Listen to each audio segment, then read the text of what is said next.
other side of Kirk Franklin praying. This is the reckoning. 2024. All my life, been grinding all my life. Sacrifice, hustle, pay the price. Want a slice, got to roll the dice. That's why all my life, I've been grinding all my life. Yeah. All my life, been grinding all my life. Sacrifice, hustle, pay the price. Want a slice, got to roll the dice. That's why all my life, I've been grinding all my life. Hello, welcome to another episode of Club Shay Shay. I am your host, Shannon Sharp. I'm also the proprietor of Club Shay Shay, the guy that's stopping by for conversation and a drink today.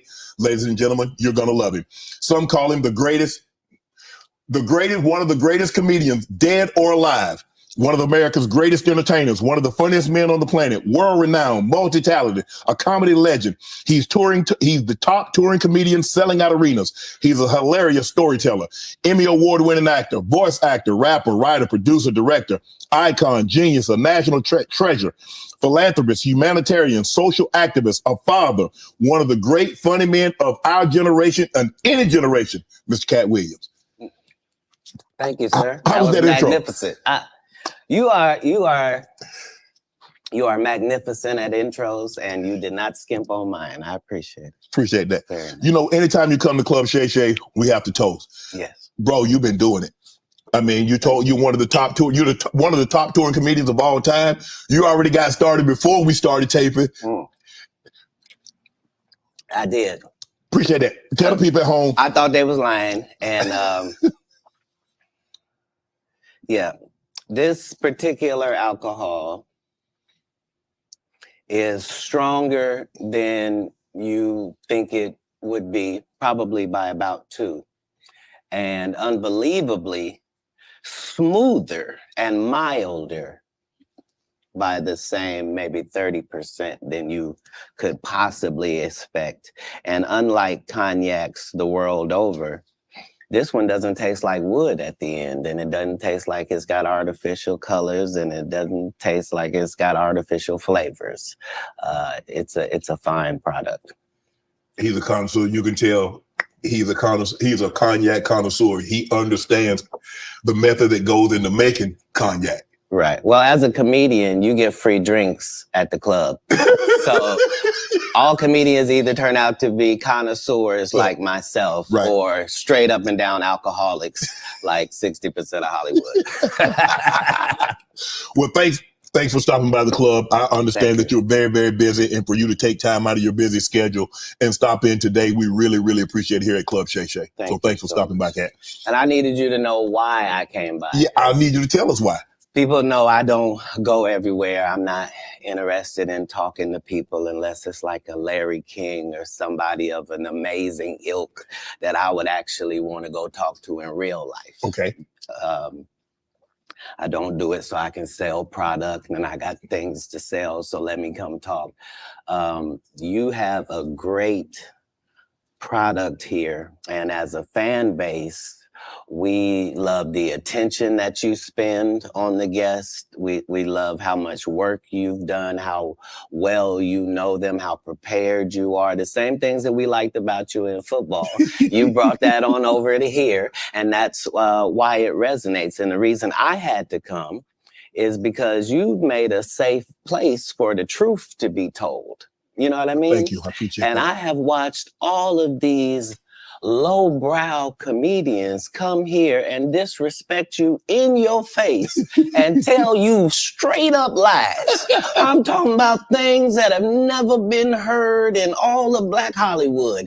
They feel comfortable sitting here and lying to you about it. You gonna set the record straight? Are you kidding me? You let Ricky Smiley sit here and you said out that mouth, you stole Friday After Next, the one I was in?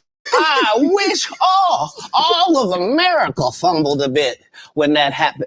And then he said some stuff that we haven't heard in 100 years in Hollywood. You ain't say nothing.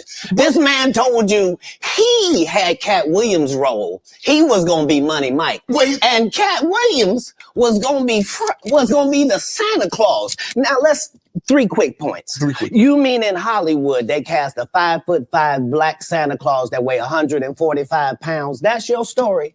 Your story is the Ricky Smiley that couldn't even do curse words because he had a Christian fan base. He was gonna play the pimp. Why you didn't ask him why has he played a woman in more movies than he's played a man? Well, I didn't know he shouldn't be able. You wouldn't let a athlete that been on steroids talk about one of the greats.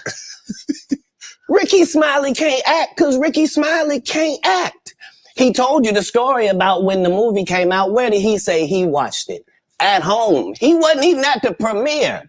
You telling this man you stole that. Oh, so he could get his name in the same sentence with a great one. It is sad. He was just that bitter when we were shooting it. He told everybody, it should have been my role. Everybody on the scene. Why do you think no cast member has ever said anything? He couldn't have played that role like you. I thought he was... Sir, no one... Why no... He was with KD? He beat up Terry Crews? Why nobody know this story? You talking about in Hollywood, they switched off roles. You take this and he... What? So Ricky Smiley knows this, and I don't know why he would lose a child and come on the air and start lying. That's why people believe in rituals right there. It's because, well, why would he lie? I don't know why liars lie, but I can tell you this. We auditioned in Los Angeles. Yes. I was audition number 201. 200 black comedians auditioned for the role of Money Mike with me. You're saying all 201 of us was auditioning and you had already had the role and had already shot the role in 4 days? The truth of the matter is the Money Mike in the original script got raped in the bathroom. And that's what Ricky Smiley was okay with. Katt Williams had to take the risk in front of the studios and the cast and our powers that be in his very first movie and say respectfully, humbly, guys, if we're talking about anything else, I have no credibility and I have no pull. But we're talking about comedy, right, where I have all the credibility and all the pull. The problem with Friday After Next is we're trying to make a classic comedy. And this comedy involves a rape. And rape is never funny, no matter who it happens to or what the circumstances are. If you would allow me to allow us to do this movie without a black man getting raped in it, I promise you that it will be twice as funny as it would be with him getting raped. So considering that's the real story, why would you bring up that story? 35 members of the cast and crew have never brought up that Ricky Smiley was going to play Money Mike. No one ever saw me put on a Santa Claus suit. We got a wardrobe department. They made a Santa Claus suit for me. Why that wasn't in the bloopers? Why? And here's the other thing. Everything that Money Mike said, Katt Williams wrote. So what Ricky Smiley say on his? You can't say my lines, I wrote them. That's how I already know that I'm going to be funnier than you. What he told everybody was, Katt Williams, don't nobody know who he is. I'm on the radio. I'm with Steven Said. Everybody know me. That's what he told everybody that would listen to on the set. That's the truth of the matter. He was so egregious, not now, then he was so egregious that, and Hollywood has never heard this in 100 years. He was so egregious, I put in my contract that I won't work with Ricky Smiley again unless he's in a dress. Now, what was Ricky Smiley's next movie? Was it First Sunday? Did he wear a dress in it? You bet he did. It's in my contract. Why would you put that in your contract, Katt? That's where he's a believable actor. Him and Tyler Perry can't play a man to save their life. They play good women, and I believe that the best actor should be in the best role. So that's why, because when we released that clip and he said that, you responded because he said he was supposed to play Money Mike and you were supposed to play Santa Claus. An outright lie. So that he knows is a lie. So why would he say it? Because he's a liar. Nobody knows why liars lie. And that's why I had to come on the program. Cedric did the same thing. Cedric told you when you asked him, did you steal Katt Williams' joke? Yeah. He said, it don't line up. How it don't line up that I did it on TV in 2018? You came to see me at the Comedy Store do it in 2019 and then did it on the Kings of Comedy. Like, what doesn't line up? This is a televised joke that Mark Curry helped me punch up and get to the level that it was. The same Steve that went to go watch Mark Curry do his whole sitcom and then stole everything Mark Curry had. Now Steve got a sitcom where he the principal and he wear a suit and then he gets this high top fade, making all black men think he got the best lineup in the business. And it's a man unit. Then you ask it, why you not a movie star? I didn't want to be a movie star. This the same Negro that hated on Bernie with this same thing.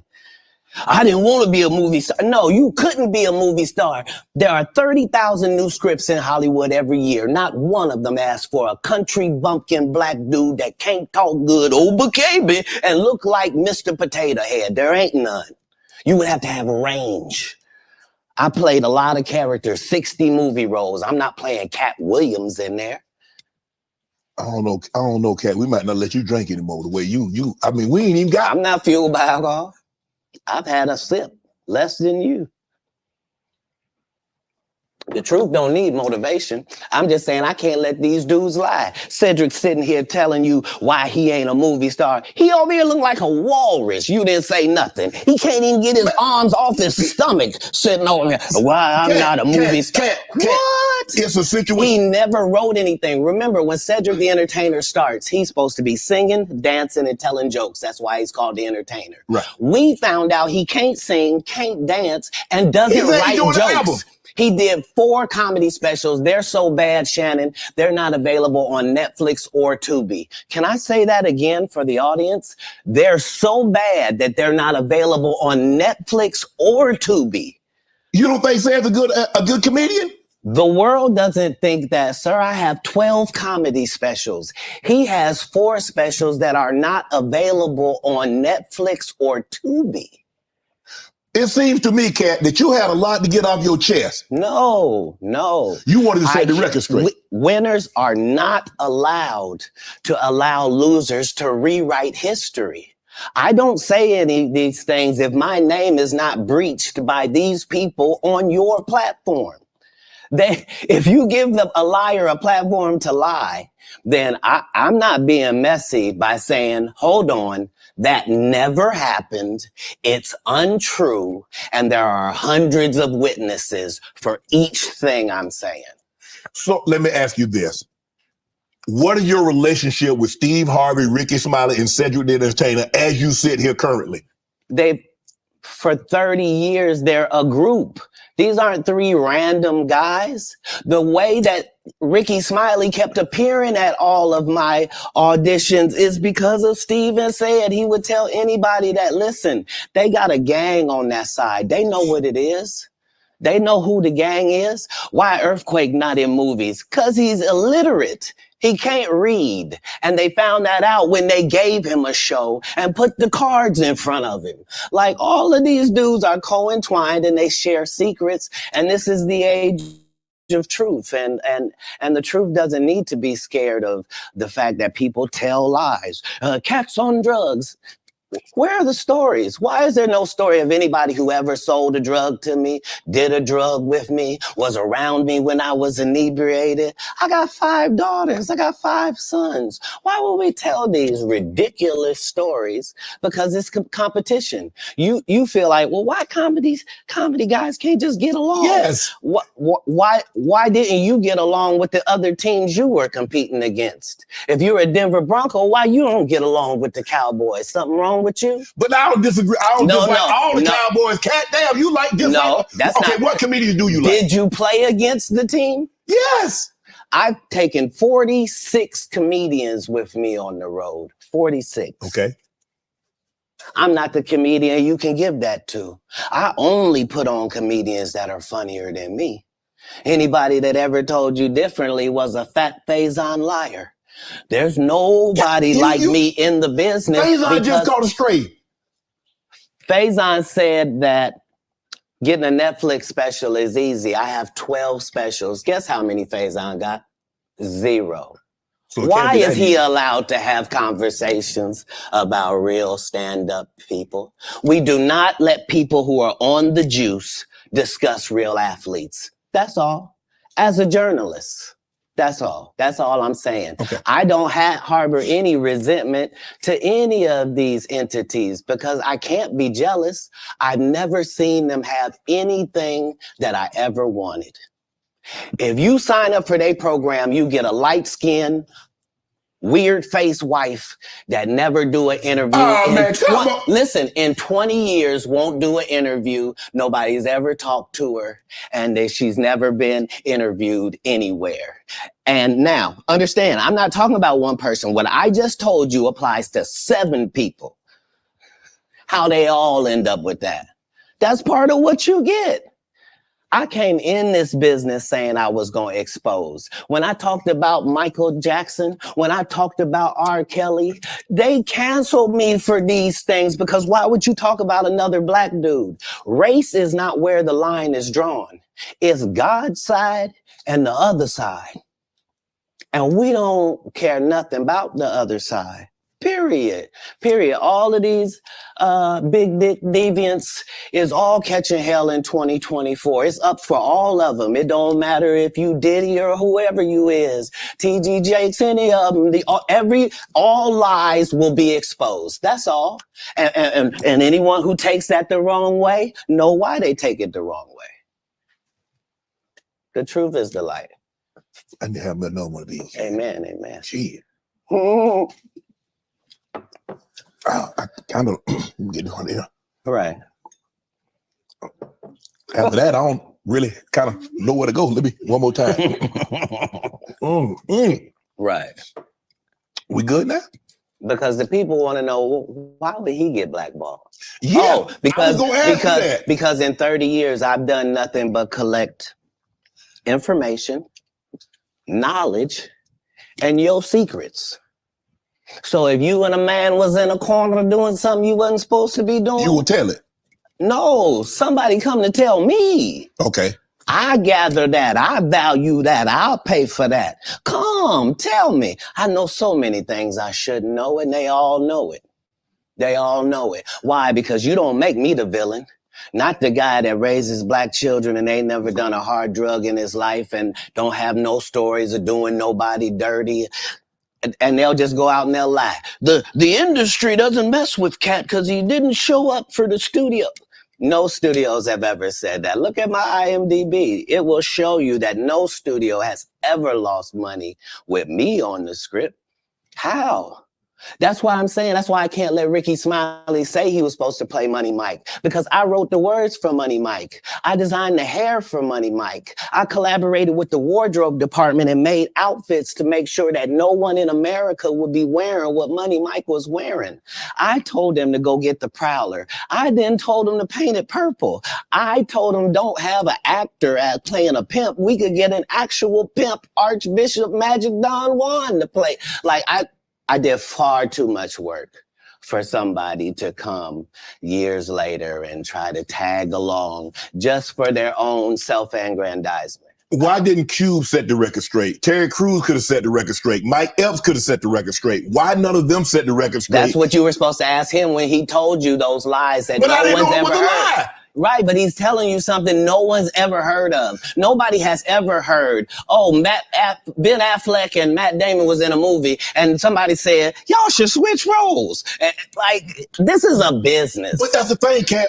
Normally when people will give you information, I'm thinking I'm hearing it for the first time and they're giving information no one else knows or have ever heard. So I'm taking them at face value. These are this is like Steve Harvey telling people he used to be homeless. That's my story. That's not his story. Steve Harvey wasn't never homeless. When Mark Curry was touring with him 25 years ago, he was making $3,000 a show in cash and doing 5 shows a week. They just tell the stories. Thanks to my wife, I'm where I am. You said that about the first wife. You forget that? You told us it was her. Then you went and married somebody else that think like a man. Like, what are you talking about? They think they can rewrite history. That Guy Torrey did a beautiful special about the Comedy Store and Fat Tuesday, where he said that Steve and Cedric and Kevin Hart and Tiffany Haddish came through there and made all lies. Steve and Cedric never performed at the Comedy Store at all. Tiffany was only seen at the Laugh Factory.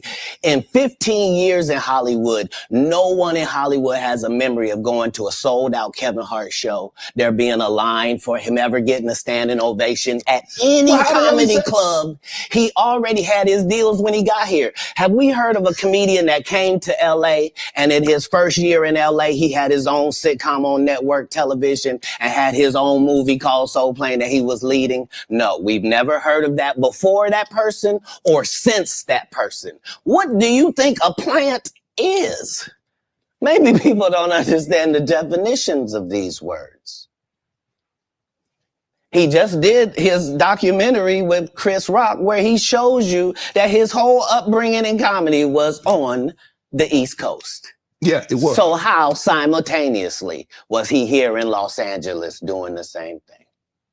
It didn't happen.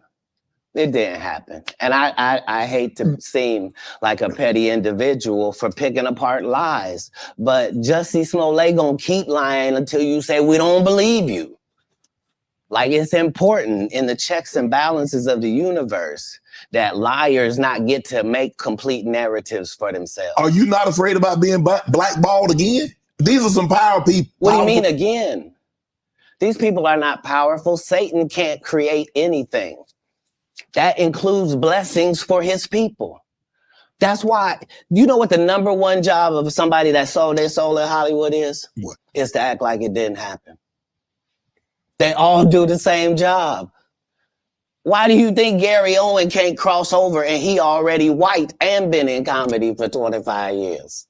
If what I say ain't the case. It's a cabal. It's a consortium. They rock with who they rock with and they don't with who they don't. But I'm not scared of being the competition any more than you were when you lined up across from a superior team. Yeah, on paper, they're a better team. Right. They have all the assets and resources and we don't. But let us get on the line, boy, and see if that factors in. I guarantee you it won't. Wow. Because Shannon Sharp got to be a different person than that other person. Absolutely. And he always was. That doesn't change when I change teams. That remains the same. That's how a legacy is built. So all of these shortcut takers, they canceled me for talking about Harvey Weinstein before the thing came out, but he offered to suck my penis in front of all my people at my agency. What am I supposed to do? He did all of that. I'm thinking I'm the only black person on the script. I get there, it's 3 other black guys on there. Woo. Huh. So you wonder what they did to get there. I told him no. What y'all do? And this is why when I walk in a room, heads go down. Behind my back, I'm nothing. I'm just a regular old comedian that's bitter and jealous. But in my face, no. The king has walked in and they have to respect it only because I've not taken the shortcuts. I've not been funded. They pay you to not talk about things they don't want you to talk about. They tell you that themselves. I can't do that because Steve told you that he stopped doing stand-up because he had 7 TV shows. The only problem is when he stopped stand-up, he didn't have those 7 TV shows. He stopped stand-up because he got in a comedy battle called the Championship of Stand-Up Comedy with one Katt Williams in Detroit in front of 10,000 people and lost because Katt Williams said he was actually bald and that was a wig. And I went in and that's why he couldn't do stand-up anymore. Imagine him coming to tell you another story where he got so big and it was Bernie and them's fault because they wanted to be movie stars. What? You called Ocean 11 to get that nigga's part. What do you mean you didn't want to be a movie star? So on the behalf of Bernie, I would have to say what I have to say. Have you ever been on tour with any of these guys? Every guy I mentioned to you is not funny out there in real life. So no. Faison's never done his own tour in 30 years. Steve Harvey don't do stand-up no more. Cedric doesn't write. I'm sorry, he doesn't write. Ricky Smiley has been playing the same old black woman forever. Like, you can't get a young fan base with that. Like, you got to be doing karaoke around the country to make that work. Right. And he is. But I'm a stand-up comedian. This is my 19th 100-city tour. I'm not going to have a conversation with these lazy bums that'll take a shortcut at any point. Yes, it's easier for you to juice than to get in the gym. But you don't get to bring that body in here talking crazy. Talk about how good you look. What? No, there's too many comics out there that are putting their life on the line to tell these jokes, man. Okay. Let's get to your upbringing. We're going to circle back and we'll get some... I want to protect it real quick, because you had said for the Kings of Comedy, it was in 2018, 2019, but did you mean 1999? Because it came out in 2000, so I just want to make sure. No, I didn't. No. So what I meant to say was, remember, he said I couldn't do stand-up anymore. I had 7 TV shows. I said he didn't have any of those TV shows at the time. I know you talking about Cedric. Joke stealer from Cedric. Cedric. Okay, So you had said that okay. 2018, 2019, but it came out in 2000, so I just want to make sure. Okay, no. What comes out in 2000? The original Kings of Comedy. Right. I'm on BET's Comic View, and they're using this as the commercial in 1998. Okay. That's why I'm saying, yeah. So if I said the dates wrong, So let's go back and clear that up. Okay. You said, I had Cedric on here, and I asked him about the joke stealing, and he said the timeline doesn't add up. Correct. To that point, you say. Right. So he thought that I was just a no-name comedian and that he could take this joke and nobody would know. Right. The issue was that I had already done this particular joke on BET's Comic View twice. Right. It had done so well on BET's Comic View that they had made it part of the commercial. So part of the commercial of make sure you tune in to BET was you seeing me doing this joke. Right. And this joke is one of those jokes in comedy where you set it up and it takes a little longer to set it up, takes about 3 minutes, but then you're just hitting them with jokes after that because you don't have to set it up. Right. Mark Curry had already helped me work on this joke because I thought it was good because I was getting a standing ovation on it. He had me go back in the lab and help me craft it to be an even more powerful joke. So this is not just a random joke. This is my very best joke, and it's my last joke, and it's my closing joke. Okay. 1998, I'm doing this joke. It's on Comic View. Cedric comes to the Comedy Store. He watches me in the audience. He comes backstage. He tells me what a great job I did and how much he loves the joke. 2 years later, he's doing that as his last joke on the Kings of Comedy. And he's doing it verbatim. He's just changed my car into a spaceship.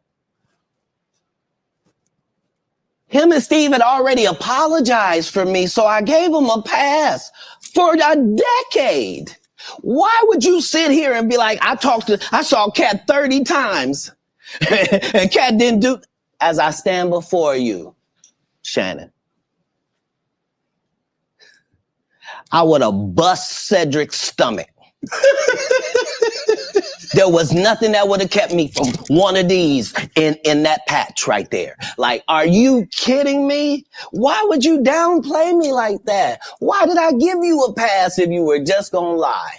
And so that's what I'm saying. Like, they're all a group. Cedric, Steve, Ricky, they've been a group. Everybody knows that. They've been aligned. And there are these alliances in comedy. And if you stand against them, then they sometimes have a problem. But we don't let that change the content because that's all you know me for, is that I'm quite likely to tell the whole truth and nothing but the truth. So help me God. Can you believe we're this deep into the NFL season? We got to make every second count. With DraftKings Sportsbook, you can make the most out of every game day. Bet on your favorite teams for a shot at winning big bucks. New customers can score $150 instantly in bonus bets for betting $5 on any matchup. Get in on the action with DraftKings Sportsbook, an official sports betting partner of the NFL. Download the app now. Use code Shannon. New customers can score $150 instantly in bonus bets for betting just $5 on the NFL. Only on DraftKings Sportsbook with code Shannon. The crown is yours. Let's get to your upbringing. Born in Cincinnati, Ohio, raised in Dayton, Ohio. What was Katt Williams' upbringing like? Your parents were Jehovah's Witness. You were a prodigy. You were brilliant. You talked to me that you got accepted to college at 7 years of age. You could read fluently at 3 years of age. So having that kind of knowledge, having that kind of prodigy, what was your upbringing? How was it? How was life as Katt Williams coming up?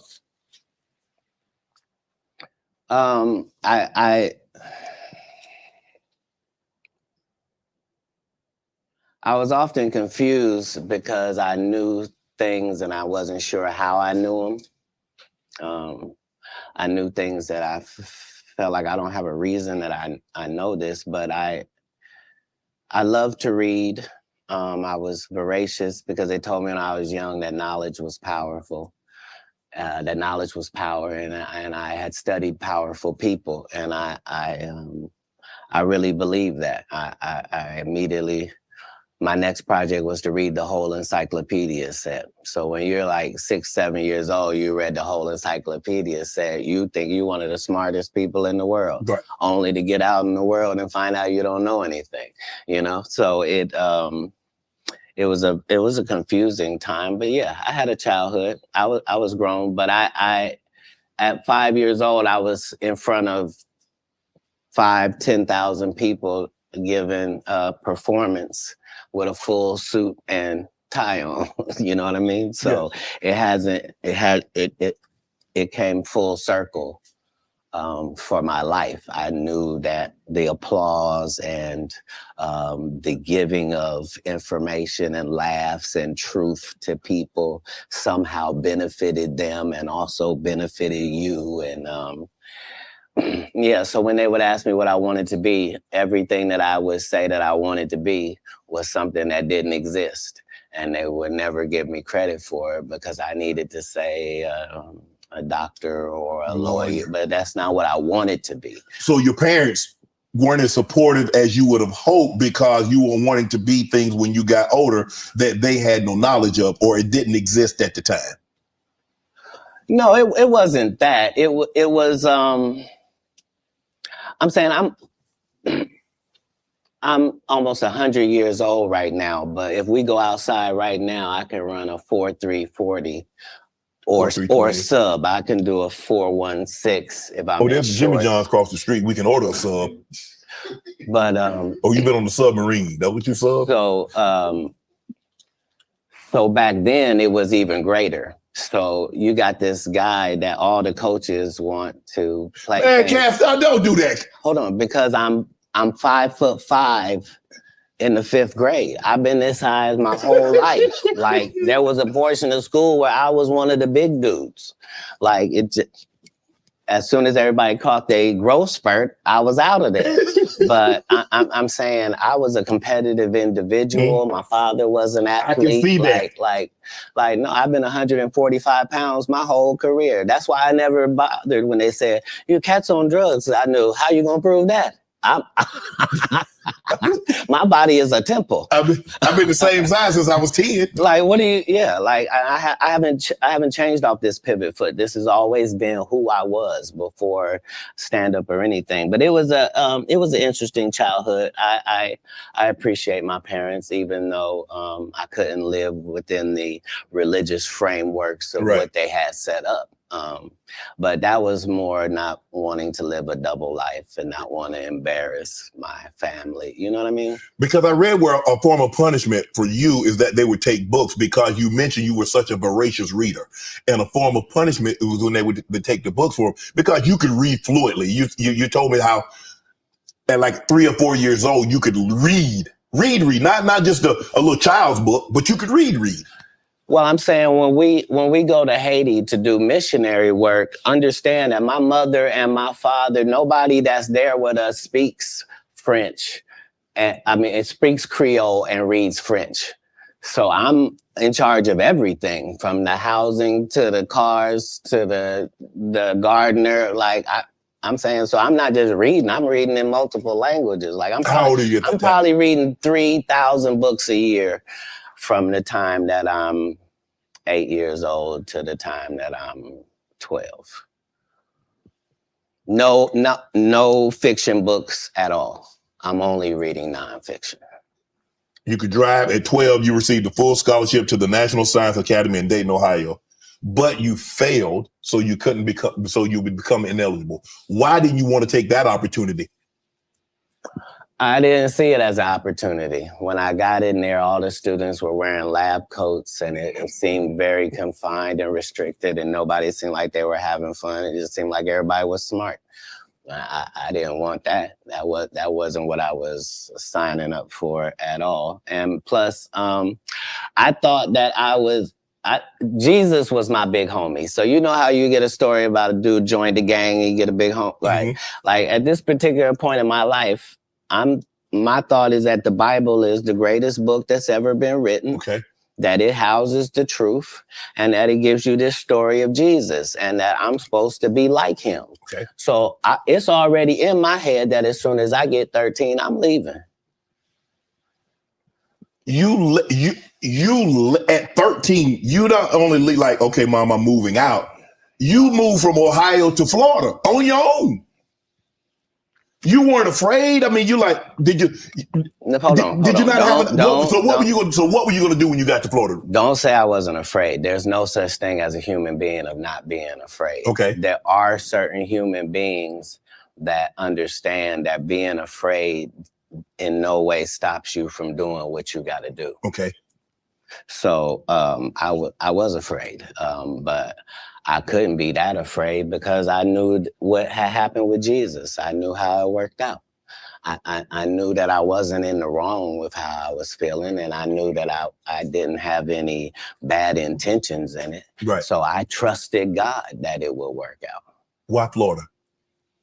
Because if you're raised in Ohio, the one thing on your list is, I'm going to get away from snow, and I'm going to get as far. I want to go. Tell me the place. I literally went to a truck stop and I asked all the truck drivers where they was going. And there was one guy going to California and there was one guy going to Florida. And they told me how long it was going to take. And so that's why I ended up in Miami.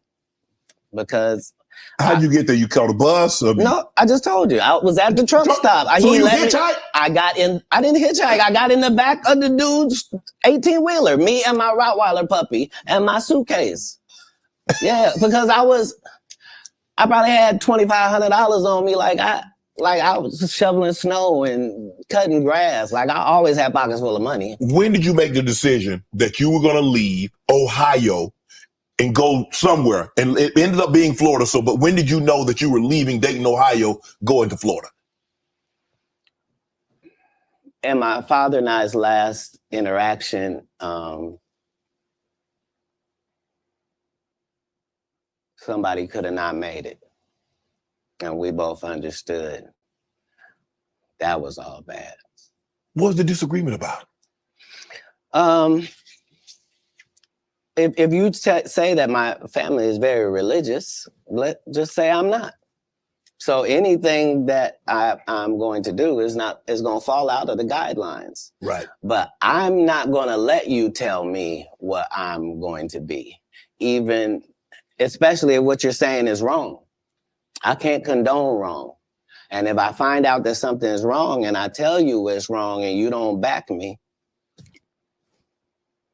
that's what it is. Even as a young child, you were willing to tell your parents that some of the things that you're saying doesn't coincide with what I've been reading in the Bible.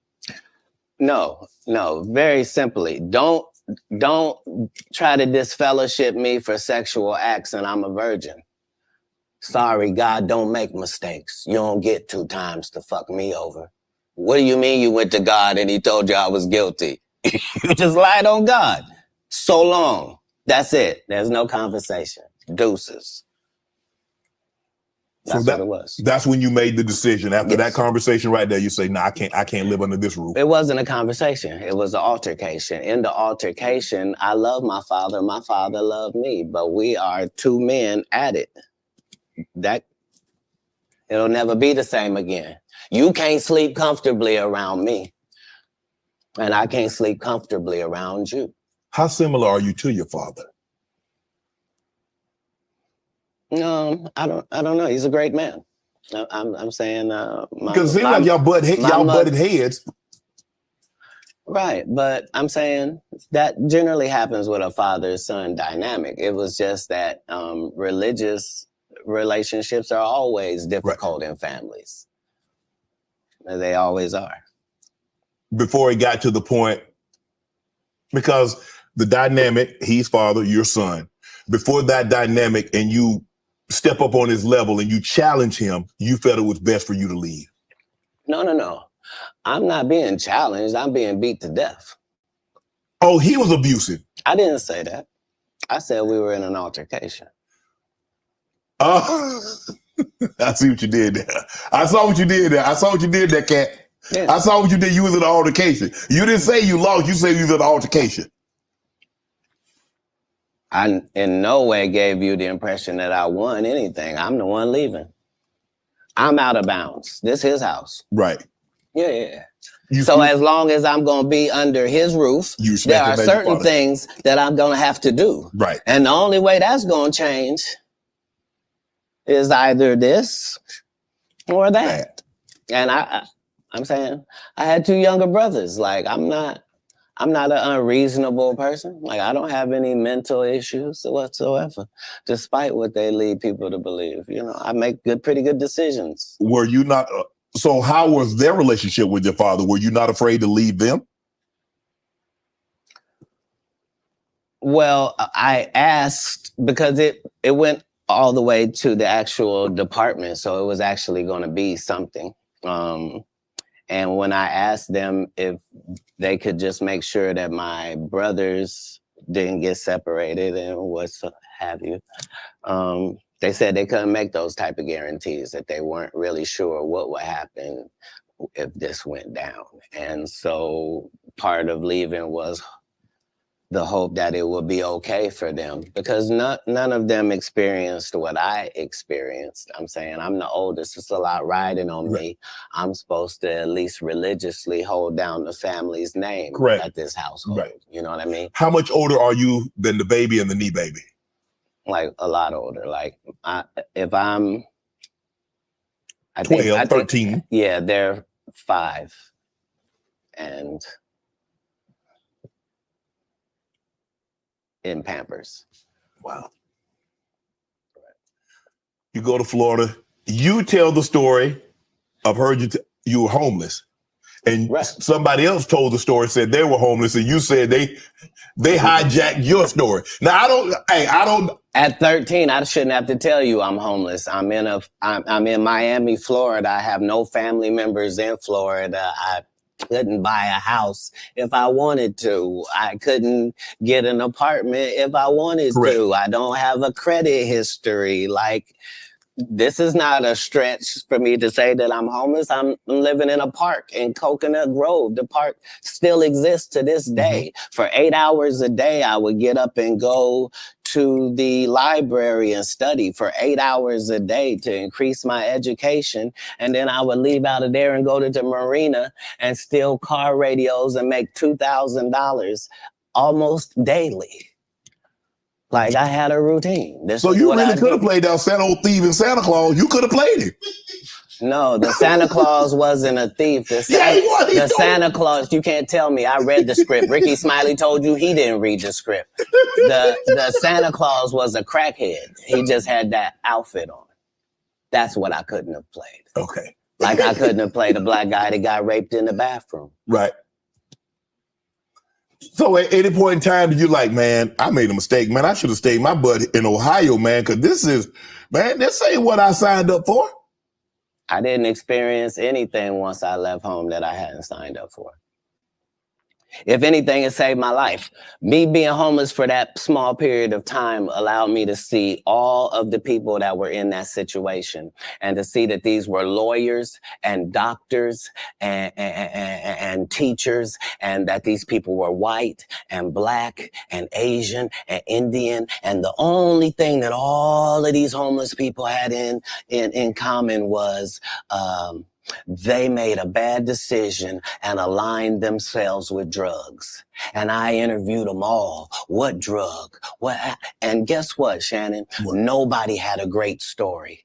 Nobody had a great story of what meth had done for them, what crack had done for them, what cocaine had done for them, what heroin had done for them, what speed had done for them. Nobody had them stories.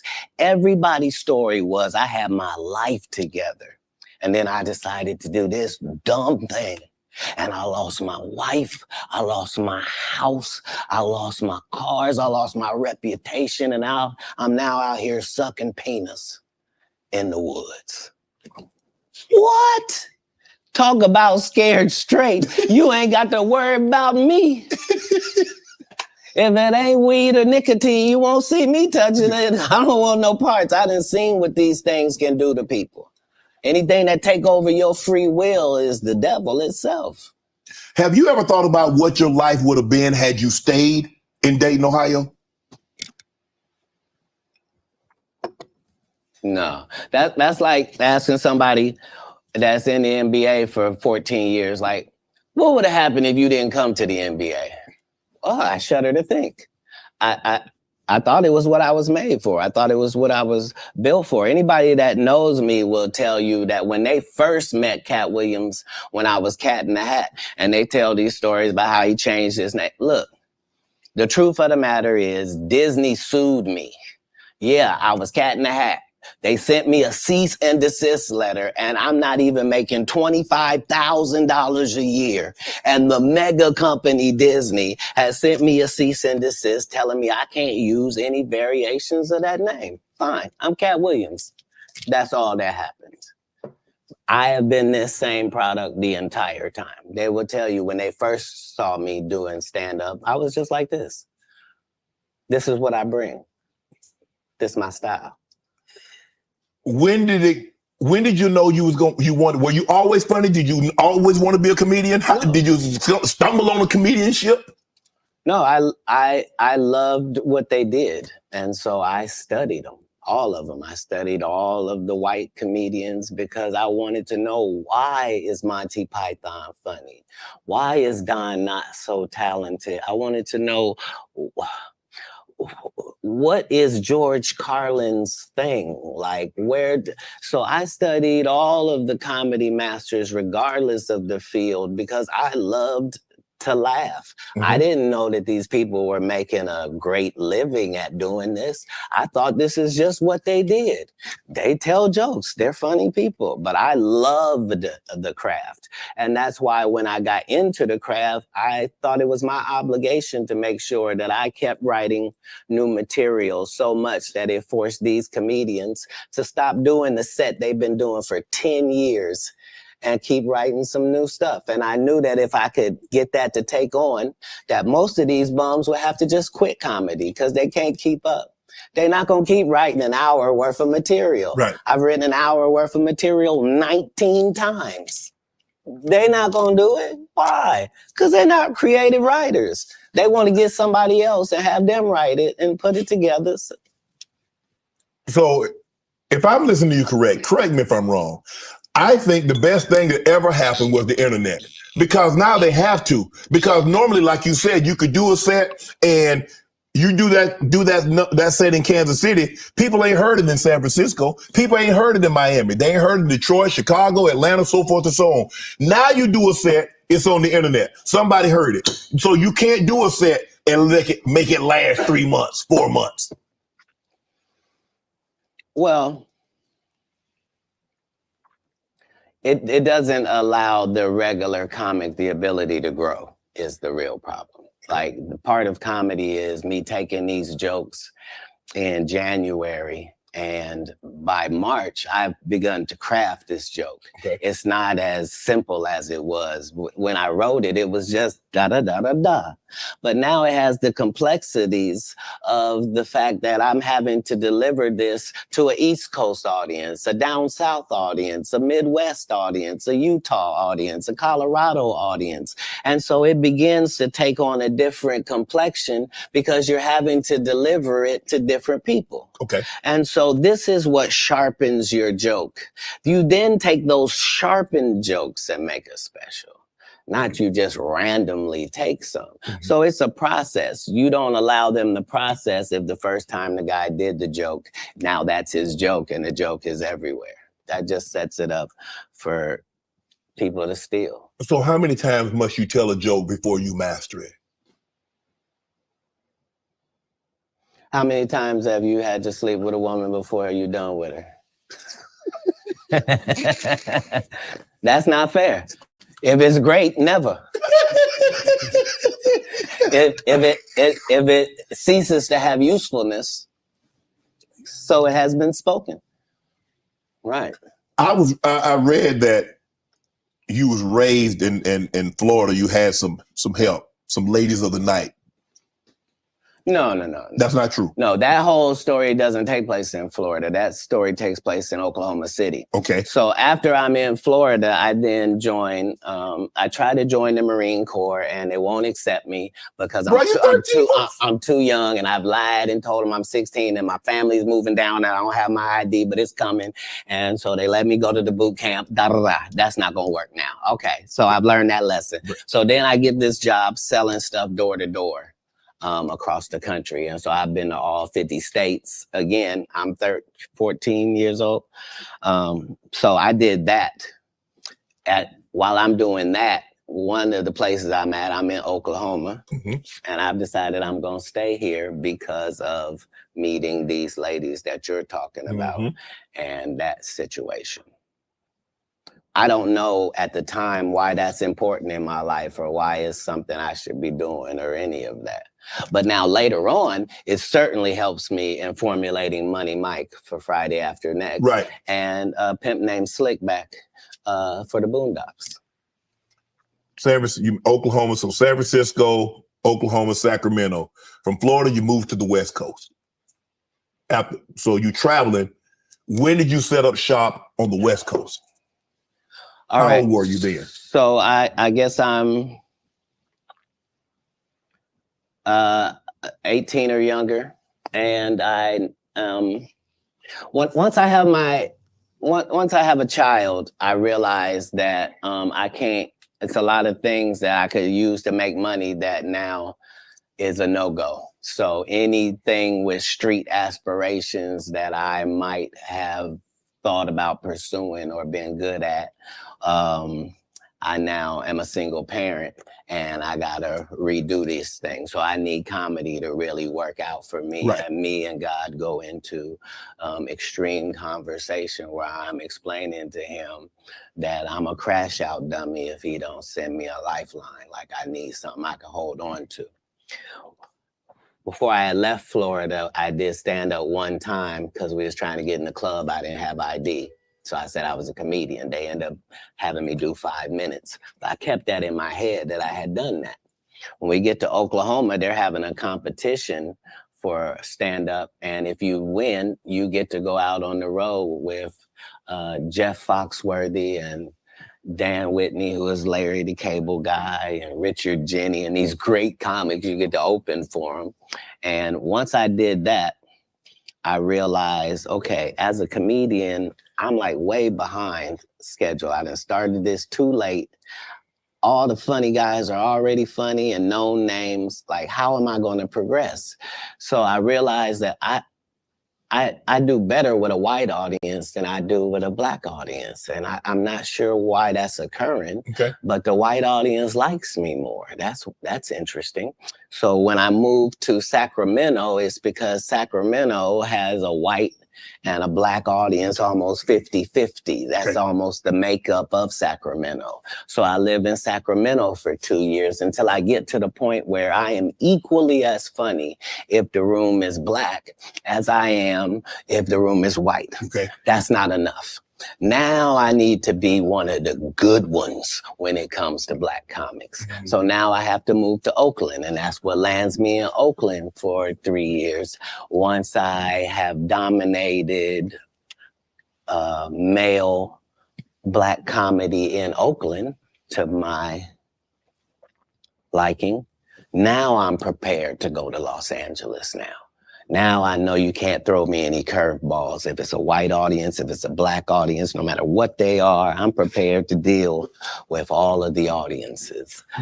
Do you write jokes according to the audience that you're going to be in front of, or is your joke universal? Well, in the beginning, part of my framework is that I'm tailoring every show to this audience. Okay.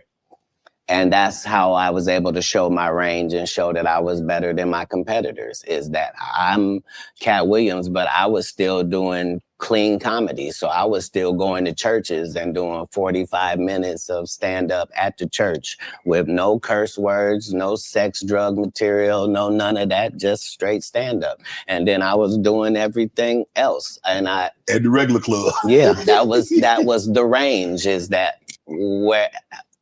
when in Rome, do as the Romans do. So that's how I started. But as you begin to get better, you begin to be able to speak to your entire fan base. And that's really what's been helpful, is that I've been having the same conversation with my fan base for 12 comedy specials. Is that what set Katt Williams apart? Is your range? Is that you can do a comedy, do 45 minutes in the church. I can go to a comedy club in front of 250, or I can go into an arena with 15,000. That's range, because everybody can't do that, Katt. Well, if that's what range is called, then yeah, it's range. But I like the people I'm talking to. You see what I'm saying? So it's not like it can't be condescending, because I'm talking to my white male friend when I'm telling that white joke. Right. When I'm talking about this joke about this black lady, I know that black lady. That's who I'm talking to. I'm speaking to this fan base that I've been speaking to from the beginning. I already told them what I was on when I first came in. I told them they was gonna come after me. They was gonna cancel me. They was gonna say terrible things about me and try to mess my life up. I said that coming into stand up. I'm saying it in my. So you knew it was gonna be. It has to be. I know I'm going into the belly of the beast. How could I be naive? I know that I'm going into Satan's playground, but I'm trying to be so good that you got to bring me in so close that I can see who's doing what and what's going on in there. In San Francisco, you joined the Nation. I was never in San Francisco. I was in Oakland. You was in Oakland. Did you join the Nation? Is that? Yeah, Honorable Minister Farrakhan and I have an extremely close relationship. He refers to me as one of his sons. So, yeah, I spent a particular period of time. Let me explain. Yes. Because my particular background was already religious and super strict, right? I didn't find out about other religions by reading about them. I went to their religion. I don't want to learn from Jewish people from outside. I want to be in a synagogue. I don't want to learn about Muslim people I want to be in a mosque. I don't want to hear about the Baptist or the Pentecostal. I want to go to their church and see. And so that was the religious discovery that I was on through that period in my life. When did you know you were funny? Probably about 10 years ago. 10 years ago? Yeah, about 10 years ago. So you didn't think as a child, because obviously you said the very structured background, your family was very religious. So obviously you didn't get an opportunity. I never did a talent show. I was never in any extracurricular activities. I was never in drama. I was never in band camp. I was never a Boy Scout. And you didn't stay in school long enough to get funny because you dropped. You understand. So there was no, I don't tolerate high school games. I didn't go to high school. I don't know how most of the games they think I play, I'm not even aware of them. But Katt, for you to get on stage, and like I said, a lot of people, like a lot of comedians, I had a few here, they're like, okay, I told jokes to get girls, I told jokes to, get people to laugh at someone else. Yeah. But you is like, you say you did comedy one time in Florida. Yeah. And you had this other opportunity, like in Oklahoma, that they were going to take you out if you won the talent show. You was going to go on the road with these well-known comedians. And I did. But I'm just saying, how in Florida at 13, 14 years of age, you like 16, I can do that. Well, because I knew that there were a lot of other things I could do. Like when I looked at drug dealers, I thought I could do that. Yeah. You But see what that's I'm saying? easy. So right. And who doesn't like that? Right. Yeah. I'm trying to figure out how I'm gonna make it. But now that I got to do it on this side, but no, your question was, when did I think I was funny? I never was my biggest fan. To this day, I'm not the biggest fan. I'm a fan of comedy. I like great comedians. Like I like Chappelle. I like Patrice O'Neal. Like I like the greats of comedy because I do. Like I like Ron White. I like Bill Engvall. Like I know comics. Like people that did the craft, they raised me. I was touring with Steve Marmel and Richard Jenny and real journeymen. Mm-hmm. So my comedy upbringing was standard.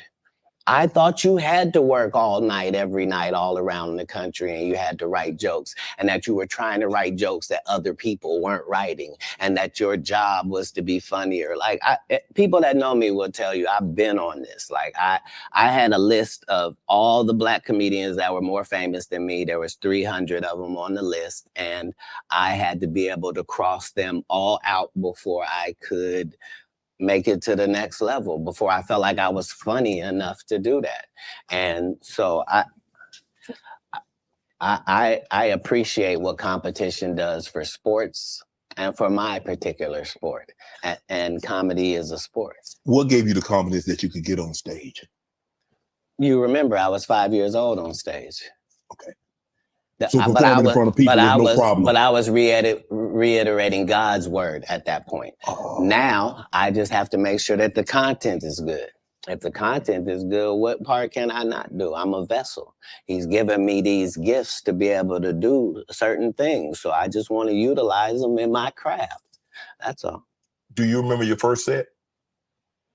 Mm-hmm. How long? 5, 10 minutes? No. I think 3 minutes. 3 minutes? Yeah.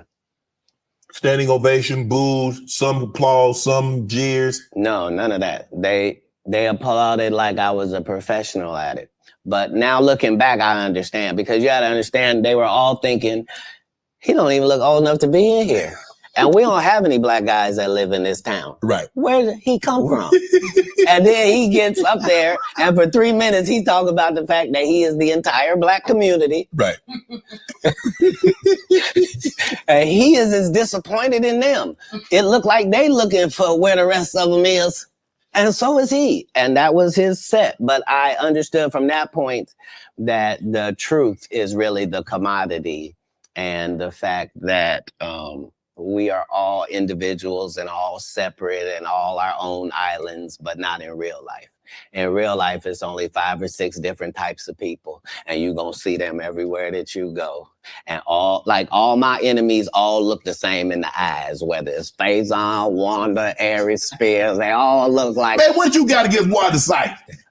You think I don't remember that? Sir, Wanda Sykes and Wanda Smith are 2 separate people. I mean, Wanda Smith. And I had only said one name, sir. Wanda Sykes I'm is amazing. I love Wanda. And I agree. I love Wanda. That's my girl. But I remember on the radio, you went on a radio interview. If I'm not mistaken, that's in Atlanta. Right. And you came on there with seemingly good intentions. And she attacked you. It wasn't just that part. It was the fact that before I go in there, she has a conversation about, okay, now, I just want to talk to you because you just won an Emmy for the city of Atlanta, and this is in Atlanta, and they just want to hear about the Emmy and hear from you and to thank you for what you did putting the city on. Right. Okay. And we won't talk about your kids. We won't talk about jail, no cases. We ain't going to talk about none of that. Right. And immediately gets in there and goes the opposite way. You can't flip up on me because you're an inferior comedian. I'm going to destroy you, and I'm never going to call you out of your name. I'm never going to say anything disrespectful to people that look like you.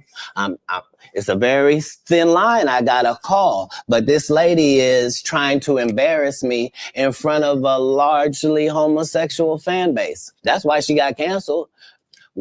Gay people don't take it kindly that you would, as a derogatory, call me gay. Gay people don't feel like it's derogatory. So why are you trying to shame me with something in a community I don't even belong in? There's no gay people saying I belong over there or been over there. You did but I have no hatred of over there, and how dare you? You did a number on it, though. Hey. You did a number on it. That's legendary. No, you either believe in karma or you don't. Because I didn't even know any of the stuff that she had done to my fellow comedians until afterwards. I just know that it was a setup. Right. And remember, they tried to kill me this same weekend. Not in jokes, with a real gun in my real face on real camera. Understand I'm losing my life for participating in something that goes along with my job. Like, it's two comedians. What do you mean? And the world was okay with it because it was me. Had that happened to anyone else, the world went crazy when Will smacked Chris. This is a person pulling a whole gun on a comedian in the confines of their job. It's really a weird situation when they hate you that bad. Yeah. Yeah. You felt she hated you at that moment because you mentioned that she said it was going to be very professional. Oh, you won an Emmy. Congratulations. You put the city on. You own for the city. Yada, yada, yada. And now, did she mention anything about the Emmy on camera? I believe you saw the video and you know that none of that took place. See, the issue is that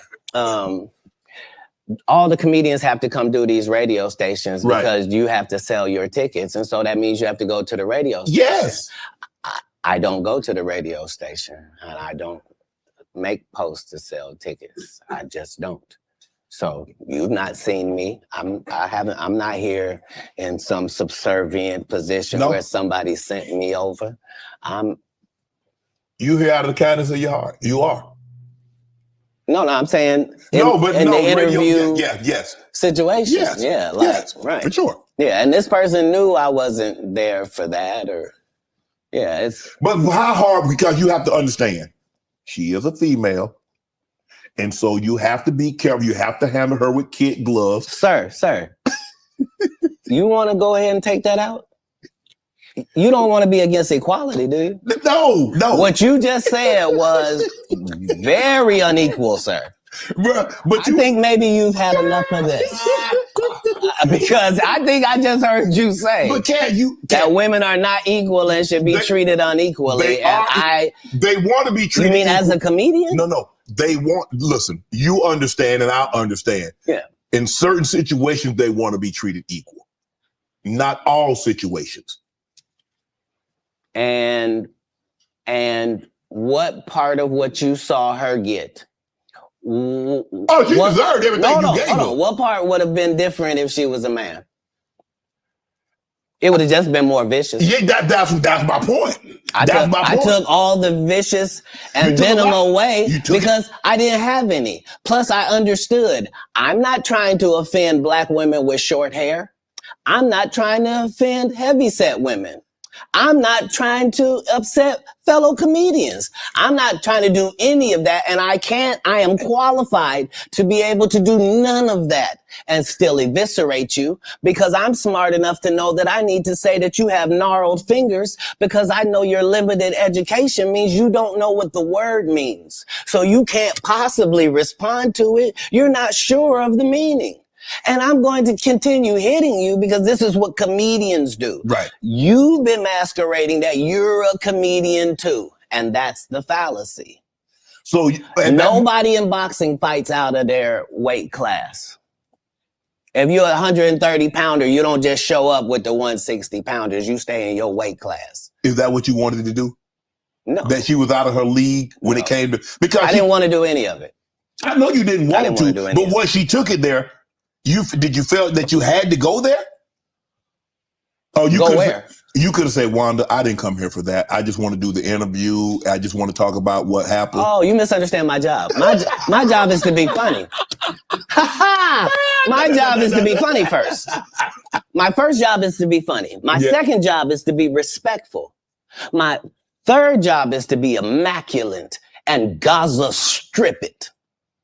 That's non-political. I'm saying if you do it, you let a terrorist accidentally touch over here, and I won't stop burning you down until there ain't nothing left. It'll literally be rubble on top of rubble, and I'll still be bombing. Why? Because that's why you should mind your business. This is what F around and find out is about. Right. Have you ever been booed, Cat?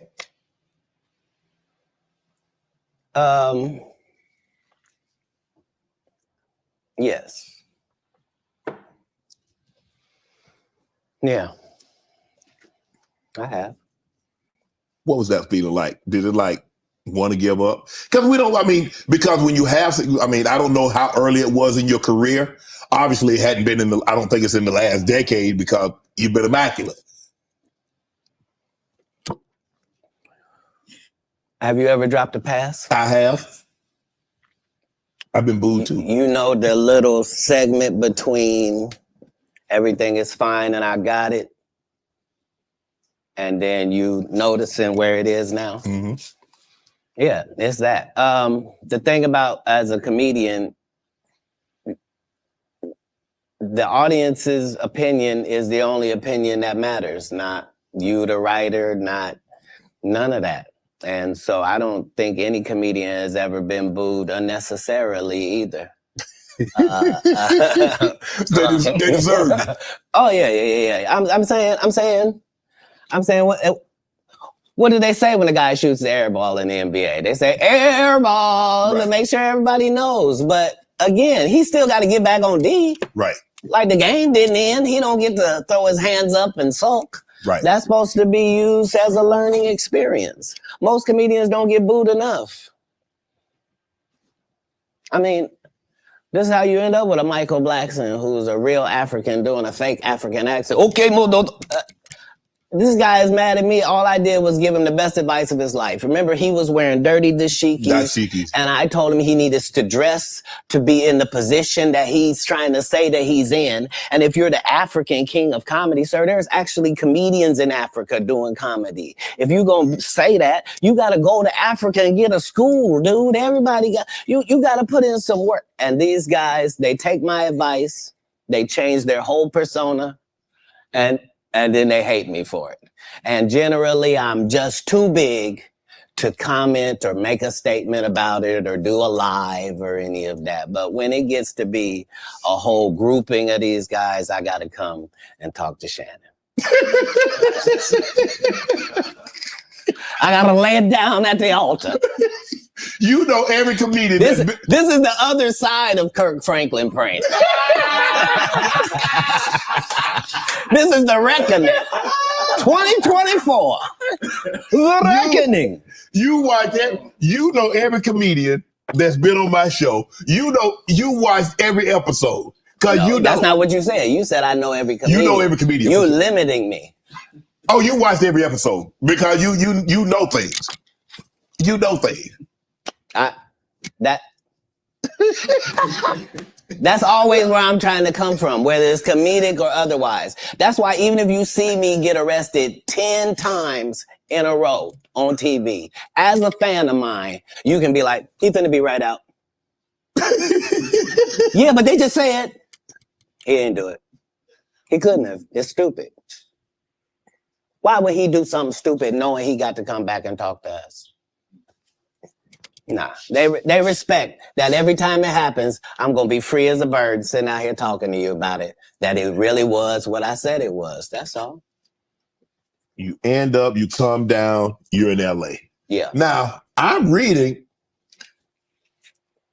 Katt Williams won Cedric the Entertainer's Anheuser-Busch Best Los Angeles Comic Award. Did you win that award, won Katt Williams? It's a simple yes or no. It's not a rhetorical question. It's a question that probably should have been asked to Cedric the Entertainer. I'm asking you. I got you here, though. I know. I couldn't believe Cedric didn't get asked that question. You still a dude's joking and giving an award, and then 10 years later, you don't know nothing about it. Hey, but I promise you this. What? If he sees me again before he sees you, he'll be talking different when you see him. That's for certain. That's the difference. That's what these comics understand, is that I'm not doing nothing for clout. I don't even recognize clout. But eventually the Lord is going to let me and you be in one hallway. A lot of these dudes go, Kevin Hart done went 25 years without ever being in the same building with me at the same time. If I go in the building, he walk out. You've never seen us in the same building ever in 25 years. Like, it's like that. Why? Yes. Because I'm really the product. It's not what you think. I am never under the influence of anything. I'm always in my right mind. I'm always a physical specimen. And when you see me, I'm much, much bigger than you had thought. I have far less play in me than you would like. And I'm relentless. I'm out there. I'm still, to this day, I play 11 games of basketball with a 20-year-old. The record is 92-6. This is just in the yard, just to the rack, just because. You work out, Cat? You work out, Cat? Not to the gym. You don't work out in the gym? You do push-ups, sit-ups? My whole life, it was just push-ups and sit-ups only. I would do like 100 push-ups a day. I thought you were going to say 1,000. No. Because this is literally every day. Right. This is not for the gram. You know what I mean? Yeah. Like literally 100 a day. And I would do push-ups, and then I tore both my rotator cuffs. And so it was only thanks to golf that I was even able to get my You a golfer now? back. I've been a golfer for quite some time. My short game is impeccable. I can't get you but 2 and some change off of the tee. Off the tee, but I'm still coming in for par guaranteed. You playing for the tips? No. I've found that you don't get anything for that. It seems very egomaniacal. They go, hey, Cat, for free, you can go further back. Hey, what? Wait a minute, does it still count the same? Hey, I'm up at the ladies' tee. Don't tell me my pronouns. On the golf course, I'm she, her, him, them, and they. Whoever at the front tee. I know we're joking. We're having a great conversation, but you did win the award. How did the award help your career? It had to help something, Cat. Nope. God, come on, Cat. I didn't remember it happened till you just said it. How can Cedric give you an award that was worth something? Everything Cedric and Ricky Smiley ever been in got canceled for not being funny. Ricky sat here and told you that they cut him out of every movie he did. They always had a reason. Like,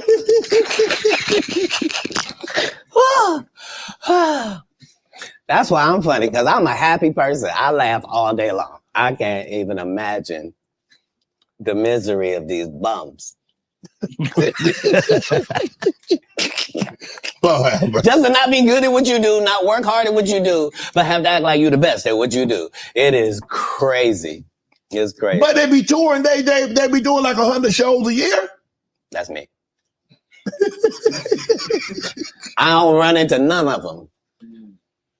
That's what I'm saying. If you a Faison Love fan, you mean you've been a fan of him for 32 years, you still waiting on him to do his first special? You mean to tell me if Steve Harvey, your favorite comedian, you mean you've been waiting for him to do stand-up for 15 years now? I mean, Steve got a lot of other DL still out there. None of those irons matter to stand-up.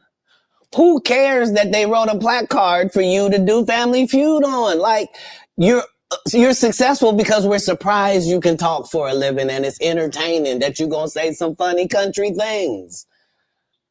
But not a writer. Right. Not a writer. How did you develop Money Mike and get it?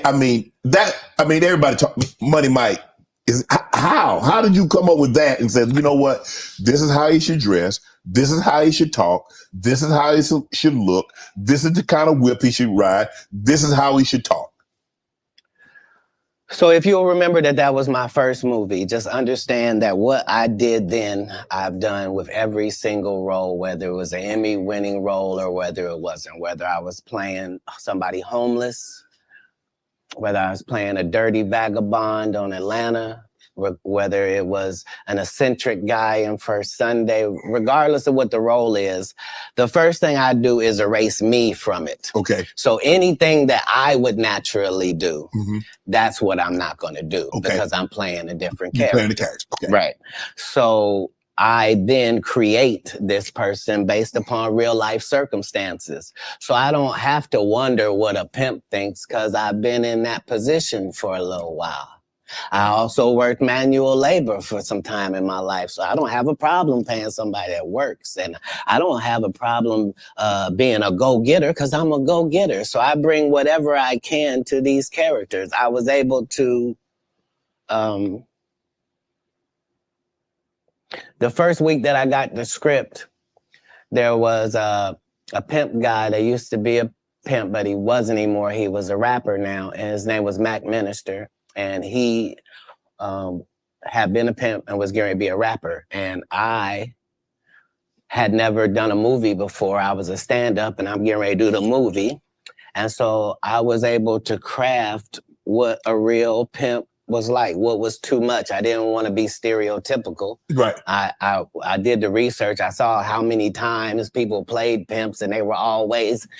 It was always something weird about them, I guess, because it's a weird job. You know what I mean? Right. And I wanted somebody that didn't seem like none of that, that he really thought it was a business and treated it like that. And so, you know, adding those levels to acting is what all actors do if they're not Steve or Cedric or Ricky. Like, you're trying to create a character. You can't just be Faison in every movie. Like, you just gonna take your shirt off on every movie? Like, why does it say that in your script? Man, let Big Worm live. Let him breathe, cat. Let Big Worm breathe. Stall him out now.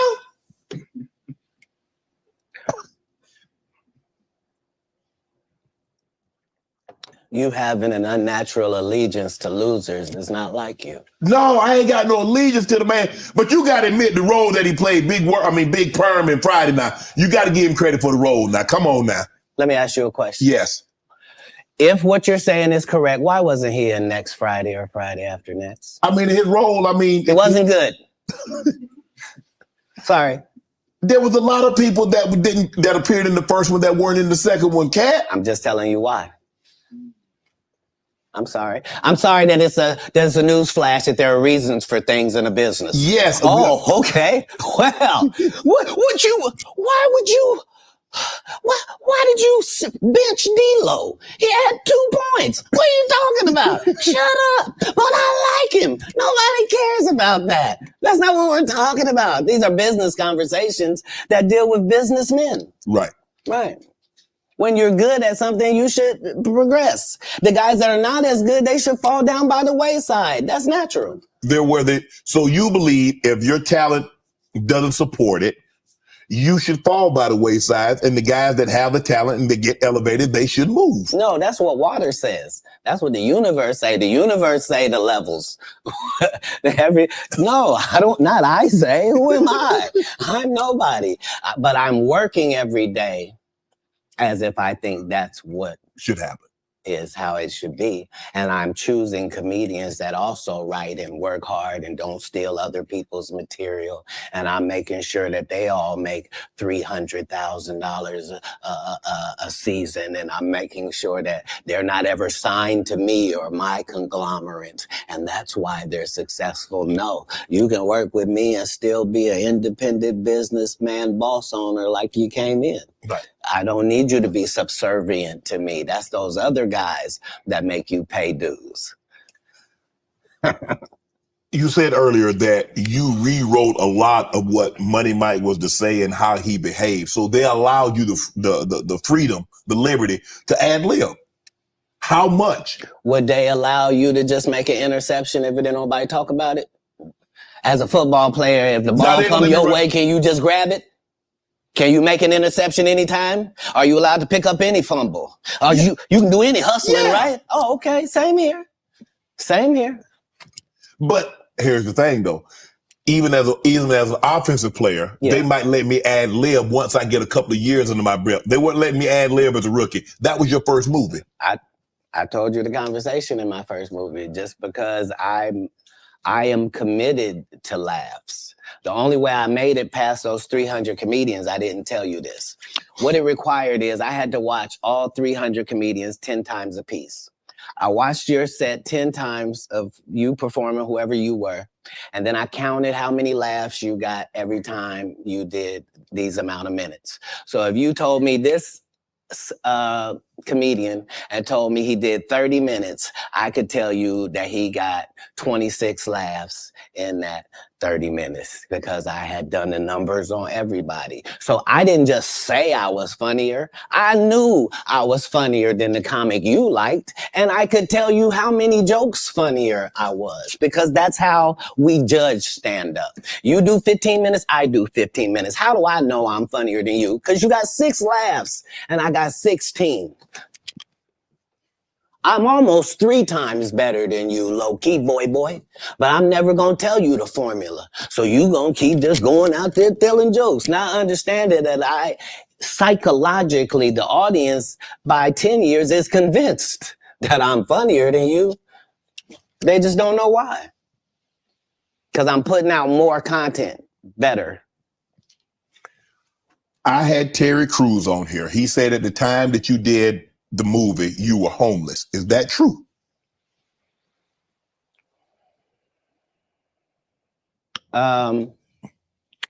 This was my situation. 5 months prior to me getting this first audition for Friday After Next, I got this baby son. I'm holding him up above me. He grabs my little chain. He's playing with it, and he accidentally drops it. It breaks out my front 2 teeth. I'm in a situation now where when I go to the dentist, they telling me this gonna cost thousands and thousands of dollars to fix this right. They're not telling me what it's gonna look like. I go get an estimate with no money involved, find out what I need to do. They find out you got a tumor in your upper jaw, so we're gonna have to do a whole surgery for you. It's gonna be 100 bands. I don't have it. And I'm only gonna have this check from this movie. So while I'm doing this movie, we live in this trailer. This is where we live. So when they come to work at 5 in the morning, we already there. When they leave at night, we still there. We just double back because we understood that this is our one opportunity. And we have this opportunity to change our lives, just like a young man going for the draft. Right. We can actually get in the league with this. There are 30 comedians on this cast. They're all magnificent. This is the holy grail of the situation. So yeah, I was able to make sure that, because it wasn't just my first movie, it was KD Albert's first movie. It was Terry Crews' first movie. Absolutely. I was the leader of this group, which meant that we didn't do their rehearsals. They did rehearsal. We did our own rehearsals daily to make sure that we were at the level of professional actors, which is what made it so egregious. That guy saying, you were supposed to what? Katt did have a good part in the movie, man. The Santa Claus was funny, man. The dude said the entire time we're filming, I can't play this role. They got a bandana over my nose and my mouth. My family not even gonna know who this is. So yeah, tell your story.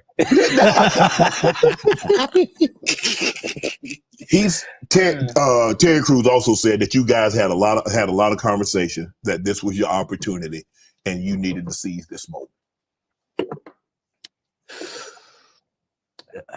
Terry had the benefit of having been in some very high profile situations already and took L's. Mm-hmm. Like he had been in the league, you know what I mean? Mm-hmm.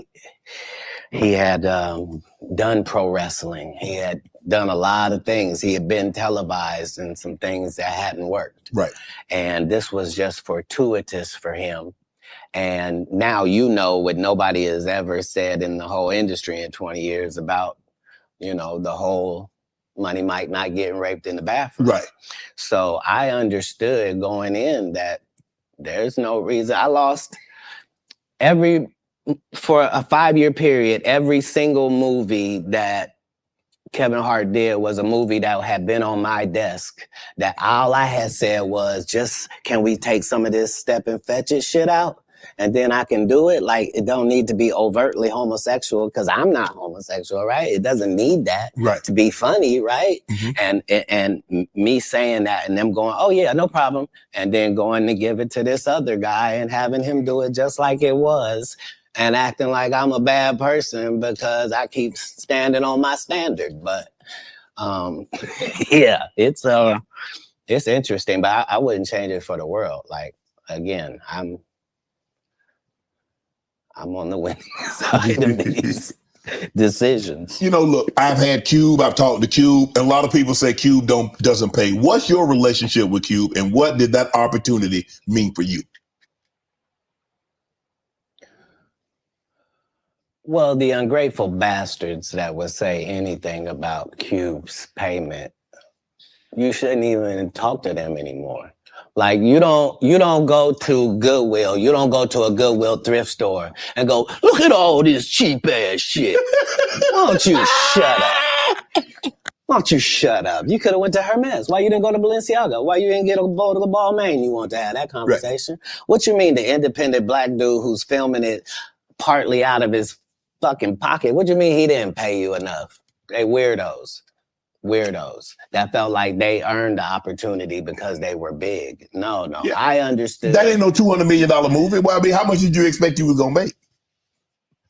Well, I made enough to get them teeth fixed just like you did. Yeah. So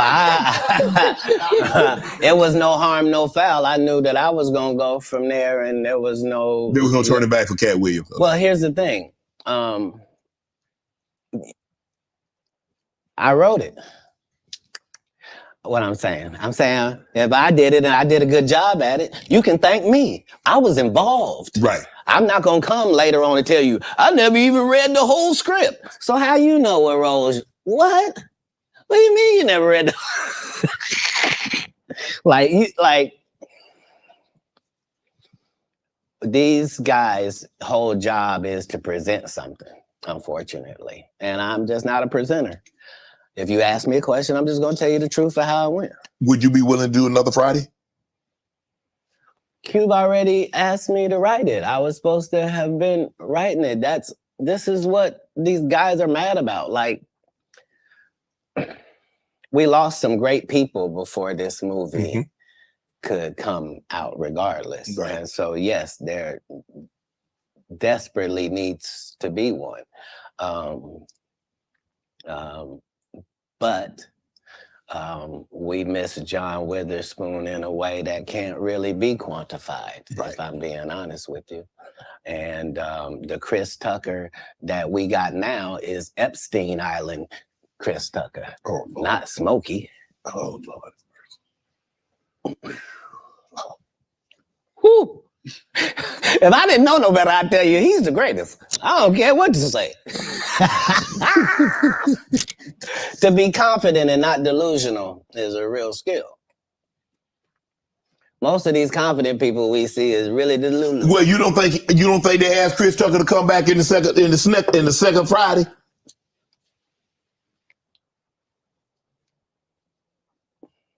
Smokey was all in Smokey. There ain't no Friday without Smokey. We all agree to that, and there's no next Friday without Friday, and there's no Friday after next without Friday. We talk about the road because you said that they don't. Here's the thing. Here's the thing. Chris was allowed to make the decision. At the time that this is happening, Cat Williams is known for smoking weed. Willie Nelson is known for smoking weed. Right. Snoop's known for smoking weed, but none of us is really known except Willie. And I'm saying Chris Tucker didn't want to be the poster child for smoking weed. He don't smoke weed like that. Right. He in the church. He Michael Jackson's best friend. Christmas, Michael Jackson called him Christmas. You ever met a man that gave you a little nickname like that? No. Me neither.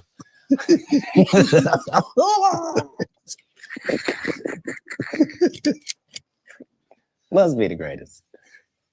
Man, I ain't gonna be able to get nobody back. I ain't gonna be able to get no more comedians. They all coming. No, they ain't. Are you kidding? Nah. Hey, I A good promise thing you. I done got all the rest of them. I done got the ones. I promise you, everybody trying to double back. You're gonna be able to beat them off with a stick. You gonna let him? They're coming. Much as You're on Def Comedy Jam, Comic View. What were those experiences like? What do you remember most about Def Comedy Jam and Comic View? Comic View was everything. Comic View was really the break, and not Friday After Next, just because Comic View was just 3,000 of your stand-up peers, and we just throw sets of all of them up there, and we see who the audience likes. Who do they like? And it was a great wild, wild west time to be involved in comedy. And the same is true for Def Jam, because hip hop was a fad at one time, and hip hop ain't gonna last. And why are you doing that?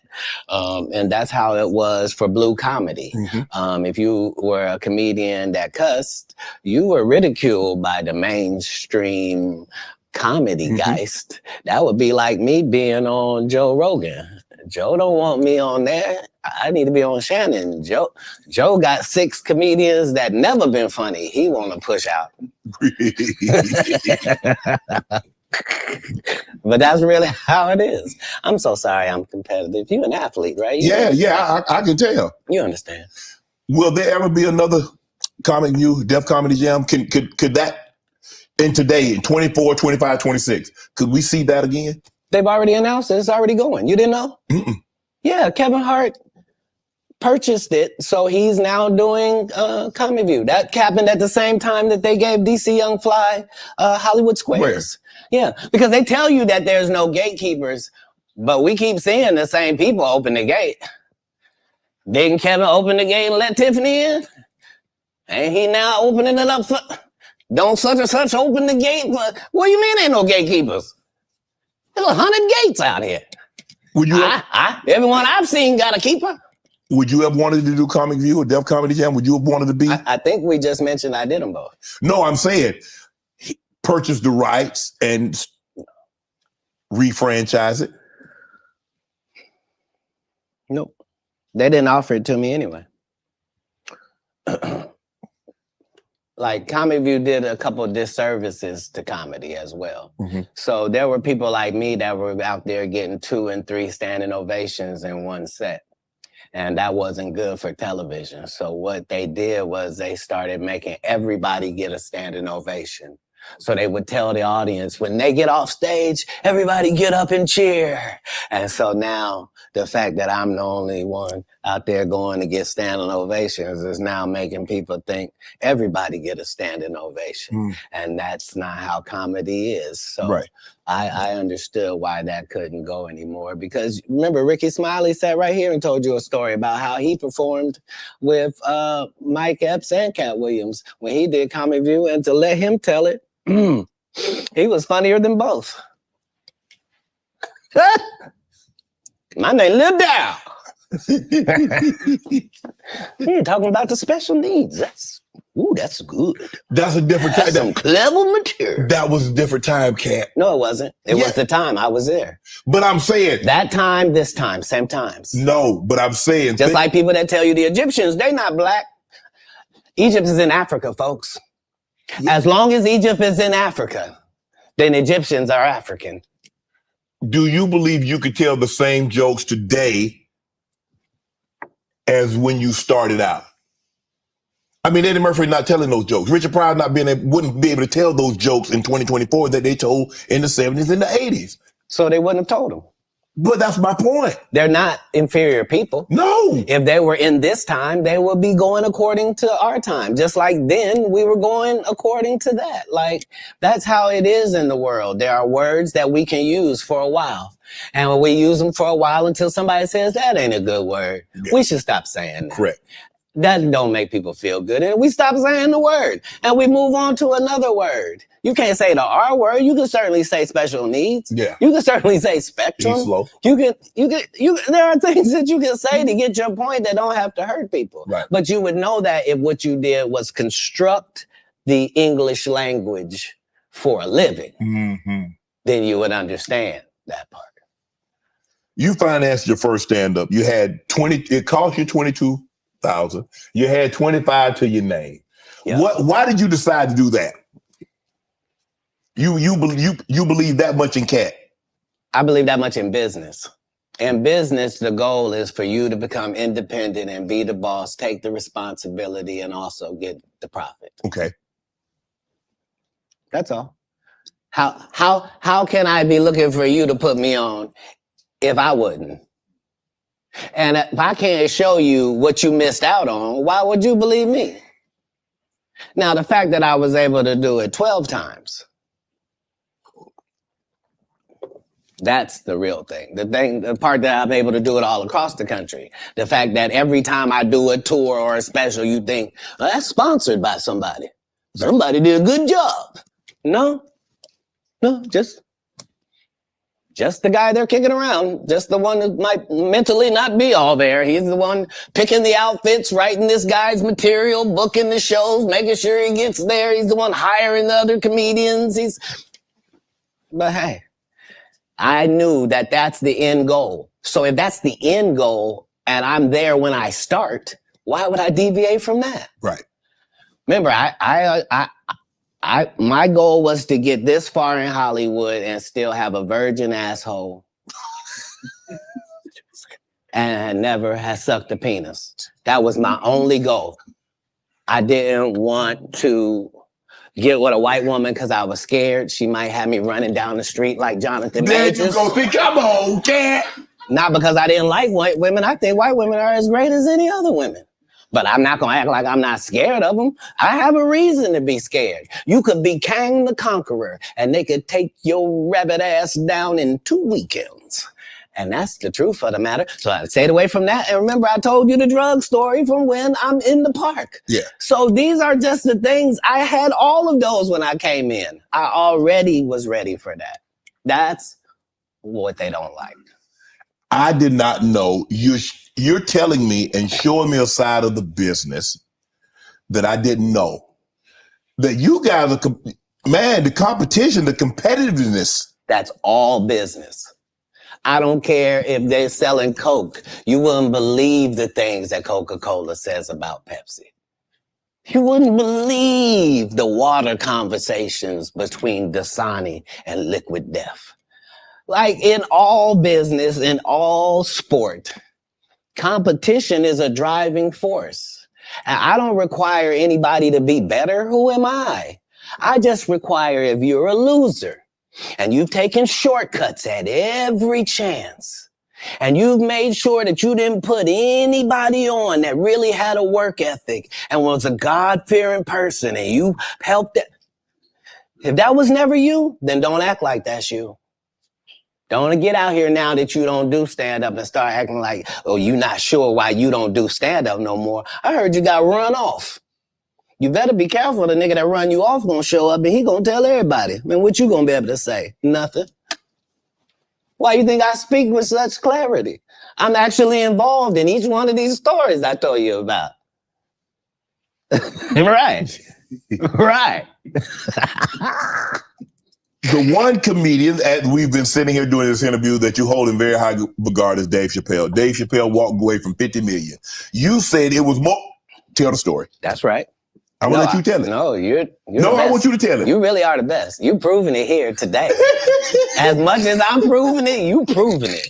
You proving it. Yeah, that wasn't the thing. It wasn't. People say that he lost $50 million. No, that's not even close to what happened to this dude. And until you understand what happened to the dude, you don't understand what happened. Like, no, not they offered him 50 million and he turned it down. Who gonna turn down 50 million? Now I've had to turn down $50 million 4 times. 4 times. Just to protect my integrity and that virgin hole I was telling you about. Right. Cause P. Diddy be wanting to party. And you gotta tell him no. You got to tell him no. I did. I did. See, I got the receipts for everything I'm telling you. That's why I can say them so freely. Can I need another one? You here? Get your number. Thank you, sir. Thank you. Come on. Because early on you was accusing me of being. Cat, man. Yeah, it's crazy. I mean, but you know, some of these people. Martin tried to put me in my first dress. When he had to go on his hiatus, he tell me, Cat, when I come back, I need you. You my young partner. You my brother in comedy. When I come back, just promise me that my next movie, it'll be me and you. We gonna do it together. We gonna do some buddy cop shit. I said, Martin, you got my motherfucking word, my nigga. Go do what you gotta do. When you come back, I'm in your movie. Don't trip. I don't need to see the script or nothing. You know, we get in that office and this fool pull out Big Mama's House 2. I almost died. And I gotta read this script from all these good white people. Where this nigga want me to get in a dress with him. And I'm literally saying to everybody, why is he in a dress again? You already played the old lady as an FBI agent. We can play anything now. We can be playing a dog catcher this time. Why do we need to be in a dress? And I get so mad, I say, you don't want me. You want Brandon T. Jackson. And that's who they went and got. Twice I said it, they went and got him. Just like I'm telling you, I had the other dude's work. I had all of it. All I did was say, I want to punch it up so it's not offensive to real niggas. And that's how I got in this position. I sure hope I have Club Shay Shay after this air. It's gonna be in a dimension it's never been. Yeah, it's gonna be. The greatest thing floating in 2024. Mark the words. No way. In a whole different realm of business. Oprah coming next. Once I establish this as a place of truth. Yeah. Oh yeah. Watch. God's people ain't that few. Prince. You met Prince. Prince was a friend of mine. He was a friend of mine. What was those conversations? Because look, I mean, sometimes we don't really understand or appreciate someone until they're gone. I did. I was a big Prince fan. All of his stuff. Yeah. Because he could play all the instruments. He could sing. He could dance. He was an entertainer that could sing. And what he wrote, I mean, who thinks of Cherry Moons? Who thinks it snows in April? Who a raspberry beret or pink cashmere? The purple rain, the things that he wrote about. Well, like, bro, who mind goes there? Yeah, he was unlike anybody in the world. He was just an amazing individual. I was able to meet him when I was 12, and I knew him my entire life through all of his changes. I was able to assist him many times. If you go look at Prince's car collection, you'll see that Prince don't have not one car Cat Williams ain't got. He got the Prowler from Friday After Next sitting there. He got the same Bentley as me, because we share certain things. Our connection was lyrics, musical lyrics, women, and cars. And those are the areas where he trusted my opinion on things. And that's where I got to be helpful in his life. And he was helpful in mine in really all different types of ways, especially about the business, as far as being a Black man that was rich in this business at 18 years old, had already did his first $1 million contract, had already broken records, was determined that he didn't want to be like anybody else, was so great of a guitar player that Black people just stopped caring about guitar, and he got left out on a limb and somehow still had to create his way out of that. He was just really a 1 in a billion type person. I was lucky to know him. Now, there are specials and the streaming. I don't know. I don't think there's as many, and there's no DVDs now. So where are you on this streaming, the specials? I mean, obviously you still tour, but how much do you focus on? Okay, I'm gonna tour, say 100 days or 150 days, but I'm gonna do a special. Well, now that our relationship with Netflix is at the 8-figure mark, Eight? You said 8? How often you want to make them? Oh, you said 8? I mean, like Right. 5, 6, 7, 8? Got to be 10 million to qualify, yeah. So what I'm saying is, once you're at that level, how many would you do? I'd be willing to bet you say, every time you turn around, I'm gonna be doing another one. Hey. I think that's what you would say if you was any good. Yeah. And like I said, with 12 comedy specials, why do I need to be in these conversations with these specialist people? Sid ain't got no special you remember. Steve ain't got no special you remember. Ricky ain't got no special you remember. Faison ain't got no. What? So why do y'all get special? Yep, it was 20 minutes long. It was good too, though. It was. He's good. Not it was good. He's good. See, he's good. Don't think because I said something derogatory that I don't know how to hate. Earthquake has consistently, I don't think anybody's ever said Quake wasn't funny. He probably never been booed. Yeah. I don't think he's ever given a bad performance. Nathaniel, my dog.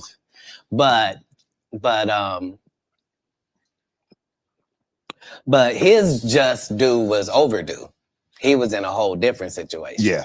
Because he wasn't able to translate the stand-up to the movie thing, TV. He took a hit. Most people don't take a hit. They're just judged on their stand-up. Right. So yeah, no. I even though it sounds like there's a lot of people that's not the case. I'm a proponent of all of us who are in this business working hard trying to make it. When you got into stand-up, was crossing over, was doing TV, was doing movie, was that a part of it? You're like, okay, I'm doing stand-up. Okay, the next progression is TV movies. Throughout the history of stand-up, sir. That's the goal for all of us. That's how it goes. That's why when you hear these dudes talking about, oh, I didn't want to be a movie star, you just know it's disingenuous. Like, what are you talking about, dude? Yeah, oh, no, I just wanted to do a game show. Right. What? Are you sure? Because I thought you did Mark Curry's show over after he had just done hanging with Mr. Cooper. Why would you do all of that man's stuff that he did on his show on yours and then do the dude's stand-up when you go on the road? And then you never put Mark Curry on your show or nothing. Like, if you don't say anything, these dudes will run over you. I don't know if you know how bullies operate. But if you don't stand up for yourself, there really is nothing they won't do. Right. You're a very generous man, Katt. You're the sole sponsor of Melba Moore, getting a star on the Hollywood Walk of Fame. You did all that on your own. Why? Do you have a personal relationship with Melba? No.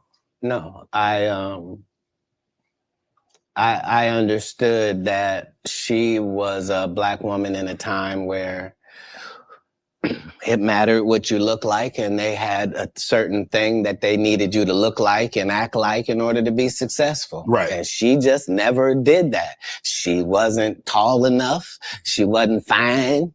They didn't like her looks. They didn't like that her hair was natural. They talked crazy about her, and yet she still made all of these achievements. And I'm like, understand, I'm already in the Comedy Hall of Fame. I'm already going to heaven no matter what happens. If it ends in a second, I'm up there. So it gives me the leeway to do some things that are simply because it's the right thing to do. So the truth of the matter is they wanted to give me a star, but please don't consider me and this person been sitting on this list this whole time. And just because they ain't got enough money, they can't get they just due. That's crazy. When do you start? That's hurtful. What if somebody can't afford their flowers? You mean they don't get them? No, God don't operate like that. He would send a dummy like me to come and take care of that. Just so that the right thing happens. That's how the universe works. But because remember, what am I spending my money on? I'm not spending my money on strippers. I ain't spending them on drugs. Why not? Like, stripper what? Park.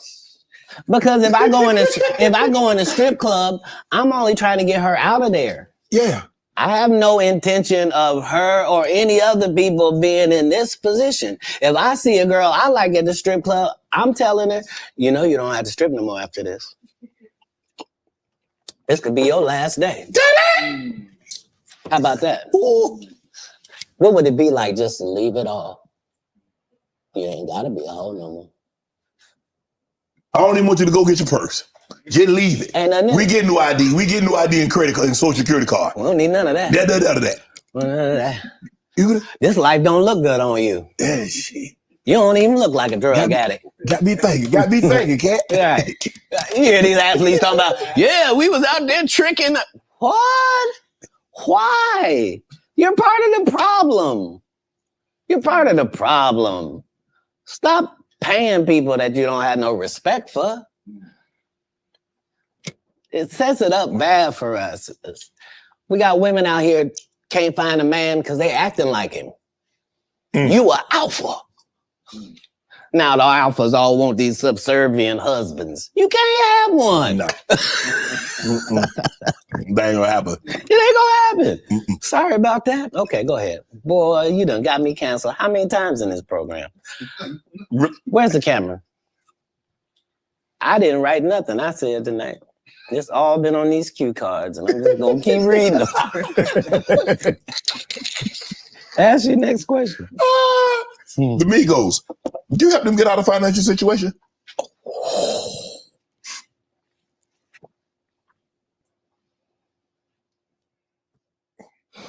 I don't think we ever, as a nation, can remember a time that the Migos were financially unsuccessful. So for the record, I would assume that they've never needed Katt Williams' financial assistance for anything. I'm sure that between QC, the label, and other things, they were taken care of. On the other hand, if I was given the opportunity to help them, would I? Of course I would. That's what I do. I'm a pro-Black non-racist. Like, I really, really love Black people, but I don't love them more than other people. I love everybody. I'm a Black guy, and I try to stick with that. But yeah, I'm not one of those pillow talkers either. Like when I do something good, I'm really not doing it for the gram. It's not for any of that. I'm just doing it because it's good to do. I appreciate that. I don't know if this is true, but I did read that comedians on your show say that women sometimes would bring them money and not say where it came from. Say that again. Comedians would say women would bring them money and not say where it came from. Right. So I'm not a feminist like a feminist would be, but I do believe that that in my camp, like if I had 35 people in my camp, right? I believe that other than 4 jobs, I believe that a woman is better at any of them jobs than any man could be. Okay. So 10 of these jobs, no man can work because I'd rather a female be there. If I got to smell anybody's breath, I want it to be hers. I don't want none of you crusty. So what I'm saying is if in a staffing issue, I'm going to have 75% women just because I prefer them. Right. I don't prefer to hear 2 guys talking in the corner. I prefer to hear 2 ladies talking in the corner. I don't care what they're talking about. I just prefer that. So a lot of times I will utilize ladies to convey a message. If a comedian is doing a great job somewhere in the country, he just did a masterful set and nobody's gonna pay him. They just clapping. And I know he's broke as shit back there. Wouldn't it be nice if somebody just showed up and gave him a little blessing? And he didn't have to suck me off for it. And thanks, Katt. And this, boy, I really needed it. Why would you do that? If you was actually just trying to help people, you would. People know that's how I pay my tithes. If I got paid $100,000 to be at your city, I'm going to take 10,000 of that and put it in your homeless area. Not because I got to. Because you gave me 100 racks to come to your little rinky-dink town. Who would I be to not pay my tithes back to your town? That's how I got in this position. Wow. You adopted 7 kids. Why?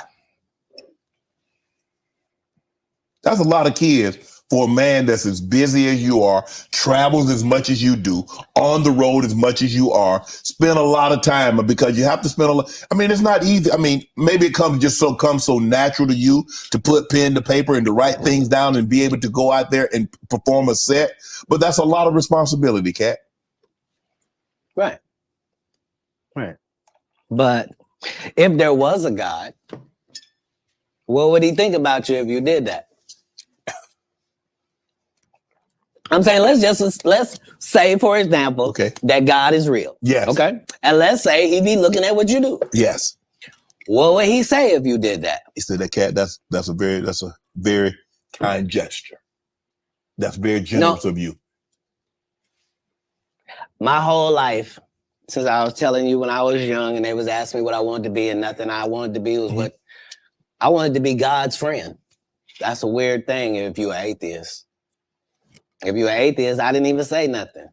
But if you believe in God and I tell you that I wanted to be God's friend and I wanted to even go to Hollywood and still be God's friend, if I told you that that was my aim, you could understand where I'm at. Like, I promise you, no jealousy, no bitterness, none of that. I got exactly what I was trying to get. I haven't been shorted in any way. I mean, 7, 8 kids, single. You gonna get married? You remember the conversation where it was me? Yes. And I didn't know what was gonna happen to my 2 little brothers and it was just gonna be out there? Yes. So when it gone full circle and I'm one of the richest men that ever lived. And I don't mean, please don't look at my net worth. I saw my net worth. I had that on me. I don't even. I swear to God.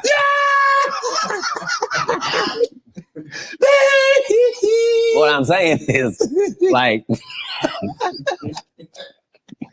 I'm saying my net worth is less than my last Netflix deal. You understand what I'm telling you? It makes sense. But I'm fine. Jesus was poor. Jesus ain't had nothing. So why don't we be mad you say I don't have nothing? They ain't had the amenities they had back then, okay? Say it again? We got different amenities now. Not more than gold. Gold was the amenity of that time. We still got gold. Gold still running. They have no Rolls Royce. They got you can buy an ass. That's what they call it in the biblical time. They were cheap.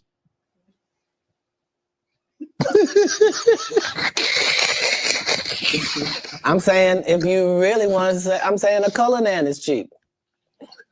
So back in the day, I would get my girl a donkey. Today we get her a Cullinan. But I'm saying whoever, whatever it is, I'm saying we. I'm saying because what we gonna do? I done already told you I'm one of the richest people that ever lived. Yes. Only in the fact that when I wake up in the morning, no matter where I am, I don't need nothing. Whatever I need is right around me. And whatever I don't have, it's only just because I don't have it.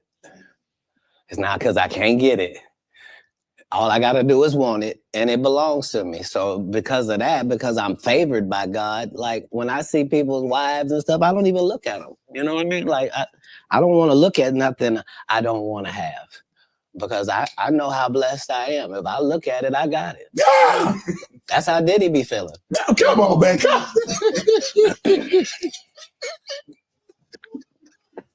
So you're not supposed to look at anything that you don't want. Not me personally, just because God has given me literally everything I ever even pump faked like I want. And that's the whole thing. That's the whole thing is I don't have a type of woman. Every woman that I ever had as a type, I ended up getting her. Now she's not the type anymore. Now I understand that every woman is a one of one. Like you can't really have types. Mm-hmm. What? Because see how you tried to ask me something about marriage? But then I ain't say nothing about no marriage. Yeah, you did. When you rewind the tape, you let it out. You was like, so you ever gonna get married? And then you took it back. It's okay. It's okay. I was known as a photographic memory. Are you? I'm not against it. Like most people that are not married is because they're afraid of commitment. It's not that like that for me. It's just the whole time I wanted to be married, I I had kids, so I had to try to fill my wife's place before she got there. Right. So I'm already got kids without a mother, but so now I got to be doing laundry. I'm washing dishes. I'm reading stories. I'm having to nurture. I'm having to do all of this, and I got to the point where I didn't need the wife. I'm doing it, and we're doing it, and I'm not replacing a woman in their lives. I'm letting them see that that's just the only thing that we don't have. And it was easier for me to do that because you have to understand that all of the kids I'm raising at this point, they have fathers. You see, they have a mother. You see, I'm a different person. I'm raising you. And so that needs to be done with the other respect for the others that put work in as well. So yeah, I never had a problem getting married. What's one of the one things you try to teach your kids? I don't teach anybody anything that's over 18. I've done the work I was going to do. But as kids, I really just tried to teach the things that can't be bought, your integrity, trying to live your life in a way that you yourself could be proud of if you had to look back on it. And I didn't do very good at leading by example, but behind the scenes, that's never what I was pushing. They understood that because of my stance, there was a certain thing that would come my way. And so accountability and responsibility is part of what you're teaching is that, you know, even if you're doing the greatest thing in the world, there's this thing called no good deed goes unpunished. Like there's a real Murphy's Law. Like basically in raising kids, you're just trying to give them a better manual and an outline of how life works than your parents gave you, you know? And so that's how I did it. How do you avoid toxic women? Give me. I mean, because obviously, you know, you like women. I do. And I probably like toxic ones more than anybody. That's because, I asked you this. Hold on, because toxic women are exciting. And that's just a fact. Part of toxicity is exciting. I'd rather skydive with her. But if you have toxic women, just understand that all monsters are feeding off of something. And if you find out what this toxic woman is feeding off of, you can just begin to turn off her feeding points. And it drives a toxic person crazy and they'll get away from you. So whatever, if she's truly toxic, there are certain things that she's doing that help fuel her toxicity. You're not noticing it, but it's what it is. Why do you think she watches murder mysteries before she goes to sleep? Why is it always the crime drama playing? And turn it off. Turn it to cartoons. Make it.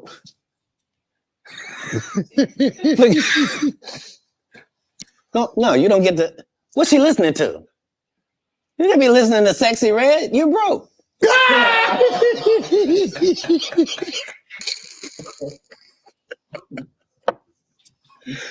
Toxic people are trying to get things. They're not being toxic for no reason. They're gaining something out of how they operate. That's why they operate like that, because they get something. As soon as you find that out, you'll be able to cut off what they're getting, and they will leave. Yeah. You were married once. Never. You weren't married? Never in life. So would you have a cohabitation agreement? Never. How? How could I be a single parent and be married? You could, you know, there are people that like were married and then they get divorced and then they become single parents. That's how that works. Yeah, but a person who's never been married means he's never been married. Okay. I'm gonna take your word for it. Why would you need to take my word for it? Hold on. If I had been married, wouldn't somebody have said who she was? No. It might have been a long time ago. Nope. I've never not been famous, sir. I just worked the story out to you. I don't have no hidden mysteries in my life. That was Jesus. I don't have no periods in my life where it's unaccounted for. No. That person that said that was a liar. I got a case right now in LA. This lady saying she was my assistant for 14 years and I heard her or something like that. Never worked for me, not a day in my life. Liars lie because they want to. But people always say, why would they lie? No, there are several women have said they was married to me. It's just when it went to court, they had to say, I was married to him spiritually. You shut up. How you gonna be married to me? My kids don't know you. Answer me that. So do you have a problem? Do you have a problem bringing women around your kids? No, not then or now. I've always lived with several women. Like I'm known for several? That. Yeah. Like more than one? I've already told you that I prefer the company of women to the company of men. So if I told you that me and a couple dudes on my staff sometimes have to cohabitate, nobody finds a problem with that. Yeah, so it's me and 3 ladies cohabitating because that's how the business gets done. Like, I don't want a chef that scratches his nuts before he cooks. I don't. No disrespect to these guys that go around with these large male-only groupings, but that's not my episode of Entourage. Man, you were approached by 7 gunmen. You were robbed, shot in the thigh. Say it again? You were robbed once, correct? No, I never been robbed. You didn't get robbed. You didn't get approached by gunmen trying to get robbed? They didn't take anything. I wasn't even the target? I wasn't even who they were talking to. And not because I say that. Because if you look at what time period it is, I'm not even making $5,000 a year. So robbing me wasn't the answer. This is before Oklahoma. You talking about a terrible condition. They'd have been disappointed thinking they'd get something off of you, huh? If they'd have robbed you. Look, in 3 cities, it's legendary that Cat Williams would walk down our streets with his baby in a baby stroller, with a diaper bag, with a gun in a diaper bag. The only thing I need is a pass. Don't mess with me and just let me go about my business. I'm living in Inglewood, Compton. I'm living in Manchester and Western. I'm in LA, the gang capital of the world, but never robbed. Because why? I'm not pretending to be something I'm not. You think I'm a Blood. You think I'm a Crip. I'm from Ohio.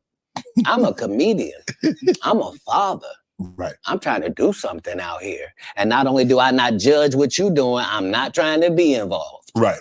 That's the difference. That's where the respect comes from. You're touring right now, the Dark Matter tour. Yeah. Filming next Netflix special.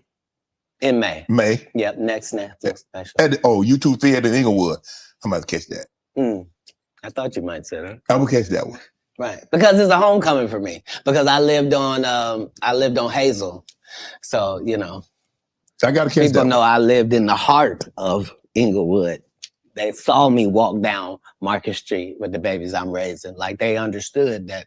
No, I was really not pretend. Oh, he want to be from the hood. No, I'm living there on the street. What's your favorite city to tour in? The next one, sir. Yeah, that's the real beauty of travel. Right. That's why most people don't have the empathy and the sympathy that they need to have for other people. It's because they haven't seen other people. Right. Like if you went to Ireland and you saw what them people was like, and you went to Sweden and saw what them people was like, if you really went to Africa and you really saw what the people was like, you went to Haiti, you went to Puerto Rico, if you really traveled across the country, you would see that all people is the same. Way more people that's good than the fucked up individuals you're seeing. And if you understood that, it would change everything. So I don't have any favorites in the world, just because every place is dealing with their own issues, their own troubles. All places look better than they actually are for the people that live there. Mhm. And it's always a difference between what it seems like What it actually and is. what it is like. People will tell you, I went to Paris. I was there at the Eiffel Tower. Bitch, you had bed bugs. And there were rats everywhere. The food was terrible. Yeah. Tell the rest of it. Yeah. Don't tell some. Let me ask you a question. When you go to these cities to tour, do you make it a habit of getting out? That's how I built my reputation. That's also how I ended up in jail 19 times. Because when I come to do a show, I'm really in your city. So whatever the strip club is, I'm there. Whatever the top bar is, I was there drinking. I was over there. You had a casino? I was at it. Like, what was it? Huh? Because I'm in your city. Right. This is how I'm learning your city, so that when I do my show, I can be talking about what I know, not what I think, Mhm. right? And so that was what I did at every city that I went to. The first 15 minutes of my show is what it's like to be here. You see what I'm saying? And so that was always a part of what kept my legend going, to the point where I can still be in these arenas without you ever seeing a poster with my picture on it, without you ever seeing a flyer, without you ever seeing a post that goes, hey, it's Katt. Could y'all make sure y'all come out and come see me? Because I'm going to be in. Would you please come on out, guys? And I really am. Because we have a different respect. I know I'm coming. They know I'm coming. I know they gonna be there. And they know I'm gonna do the best job I can possibly do. And they know beyond a shadow of a doubt, whatever hour he was doing when we last saw him, he won't be doing that hour when we see him this time. It's a whole new conversation. And because I've never strayed from that, they've never strayed from their part. I'm looking at some of the actors that you've been on screen with: Cube, Tracy Morgan, Regina Hall, Terrence Howard, Nick Cannon. Tiffany. Bro, who brings out the best in Katt Williams? How does someone get the best out of Katt Williams? Do you need a comedian? Do you need a serious actor? How do we get the absolute best out of Katt Williams on screen? Well, I would be disingenuous if I didn't remind us that that's never anybody's goal. It's never anybody's goal to create a great situation for me to do a good job. Why? In a script. The way it works is the script is already there. This is a character in the script. If they give me the job, I make it my job that this character here has to be as big as this whole project. So if you don't even see the movie School Dance, I want you to remember, whose goddamn white baby is this? And the only way that I can guarantee that you will remember my scene, if you didn't remember a whole movie, is if I make sure that my scenes are that good, because that's what I watched. I watched great actors. You never saw De Niro. You never saw Pesci. You never saw any of these dudes in something and you was like, nah, I don't really believe it. You sure you're the Great Gatsby? Like, no. Like, you believe that this dude, Daniel, is a hobbit. That's part of the Lord of the Rings. Right. You see what I'm saying? I do. And so it's having a respect for the craft that I'm doing. That means I'm trying to do the best job possible. What was it like working with Spike Lee doing Priceless? Spike Lee is everything that you said I was in my intro. He's just really an innovator and a groundbreaking, one-of-a-kind dynamo. And I knew that they were, like, they tried to sabotage me even then. Like, as soon as I said I wanted to get Spike Lee to direct it, because that was the biggest thing I could do, they immediately gave Spike to Gerard Carmichael and had him do his special too at the Comedy Store, and just to undermine, like, but I if there's one thing you can take away from me as a person, whether you like me or you don't, if you take this from me, you will be a better person. If you decide today that you're going to live every day like it's your last for real, which means have a conversation with yourself every night that, okay, that was it. May not be no more after that. And really count yourself every day like this could have been it. All right, before I go to bed, this could be it. All right, how's that looking? If you can do that, it'll change your life. You'll really start making decisions and living your life like this all you got, just this one day. But you could be a winner. You could be a winner on this day. It's just work ethic. And not the work ethic they talk about. They tell you work ethic where they do all these movies. I'm the hardest working man. Well, no, everybody goes to work every day. Buddy. Right. Yeah. Don't say, I go to work all the time. Everybody who works goes to work every day. Shut up. Shut up. You get, what? You think I respect you more than my gardener? I don't. He work every day. Rain or shine. I don't know if you saw this, but Taraji P. Henson got extremely emotional the other day. She was giving an interview. Yes. And saying that they're vastly underpaid and say the math is not mathing. They get X amount of dollars by the time Uncle Sam get his cut, by the time the agency get their cut, and what you see they were supposed to get is a fraction of that. Where do you come down on that, Kat? It was the saddest thing ever because imagine being in your genre, in your sub niche, whatever it is. Imagine being in your lane. Imagine being one of the very top of your lane, that to the point where if they don't take you for the role, there's not 3 black actresses that they can say are bigger than you that we're going to give this to. Imagine you being at that point and have to humble yourself and say, they're not paying me, y'all. And they not making my pay go up because I'm doing better or nothing. It don't matter to them that I'm famous and people know me or nothing. They want to pay me exactly what they paying the new girl. And I've been suffering under it for a decade now and just taking it. I just been getting whooped. But I just got to come say, this is wrong. We should be ashamed. But this is a country where we don't pay the teachers and then we say the kids is the most important thing. You can't have both of them. If you do that, we're going to end up with a generation that can't read. Guess what? Generation Z and A can't read. Why? Because who was giving them a book? We gave them an iPad or a phone. And now the letters don't mean there's no cursive writing. Right. Sorry about that. So yeah, this is what period of time it's in. It's the period where the victims get to say, they've been hurting me for a long time.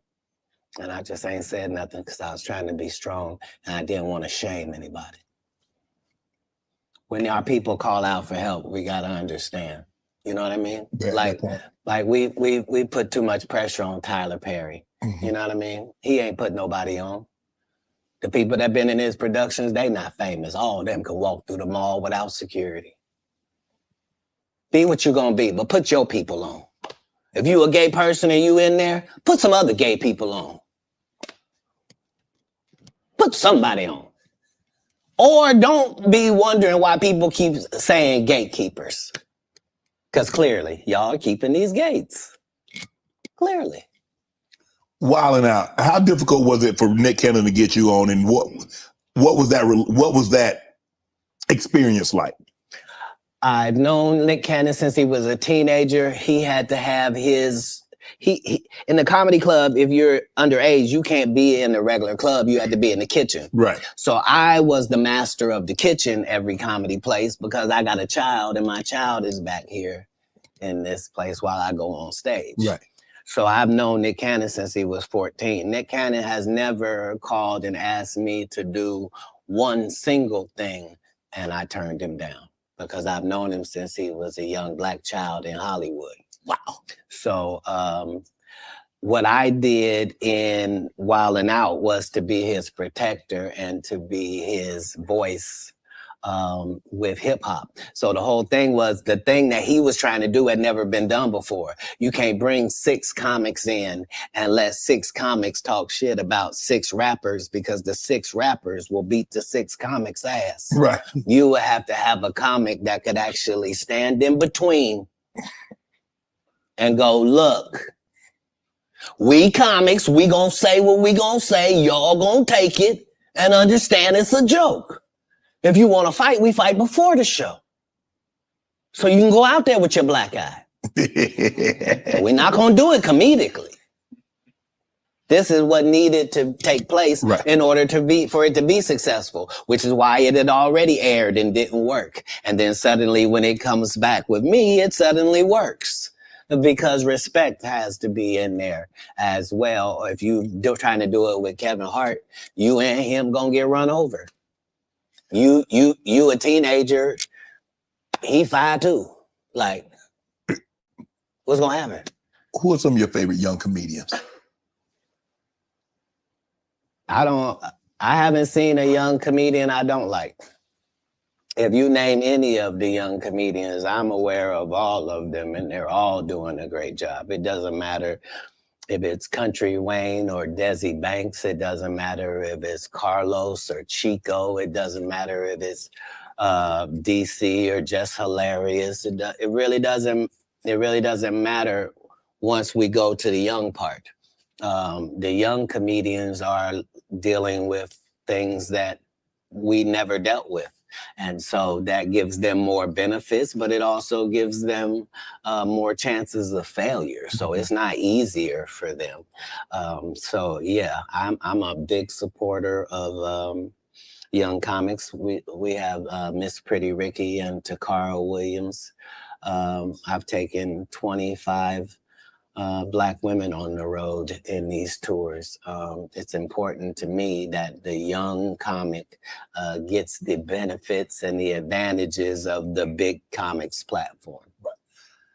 Matt Rife, Wildin' Out, recently got canceled. You see Jonathan Majors, what he went through. Marvel dropped him as soon as the conviction came out.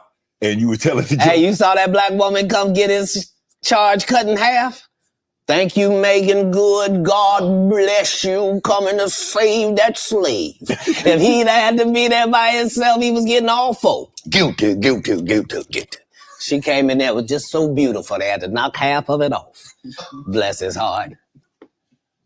So Matt Rife, you know him from Wildin' Out. He gets canceled for trying to tell I never knew him from Wildin' Out, to be honest. Okay. I came across him as a new comic. Okay. And yeah, I'm really just trying to see the comics, judge where they are, see it. Yeah. Right. Go ahead. So the canceling, what do you think about this cancel culture? You see the situation with Jonathan Majors. I mean, for all intents and purposes, I don't know if maybe he can bounce back in a couple of years, but man, he was hot. He was hot. He was cooking. I mean, you see him in Creed, he's in the Marvel movies, and then just like that. Maybe I'm a conspiracy theory, but I thought Cat Williams said any time they make you into that position, part of that contract is you do understand whenever we want to take you down, we can, right? Part of giving you the world. First of all, they went around the world for 2 years straight telling any women that would listen that this was a good-looking Negro. Mm-hmm. Since when? When did y'all start liking a big nose? And when did y'all like a little head and a big jaw? When? Since when? That look like my daddy. When you start liking my daddy? You like black people's features like that? If this ugly nigga is good looking, then all niggas is good looking. Anytime you see them telling you something you can't believe, just understand it's a play. And it don't matter. You gonna know it's a play as soon as they get in that position and think they gonna tell somebody something. No, you're not.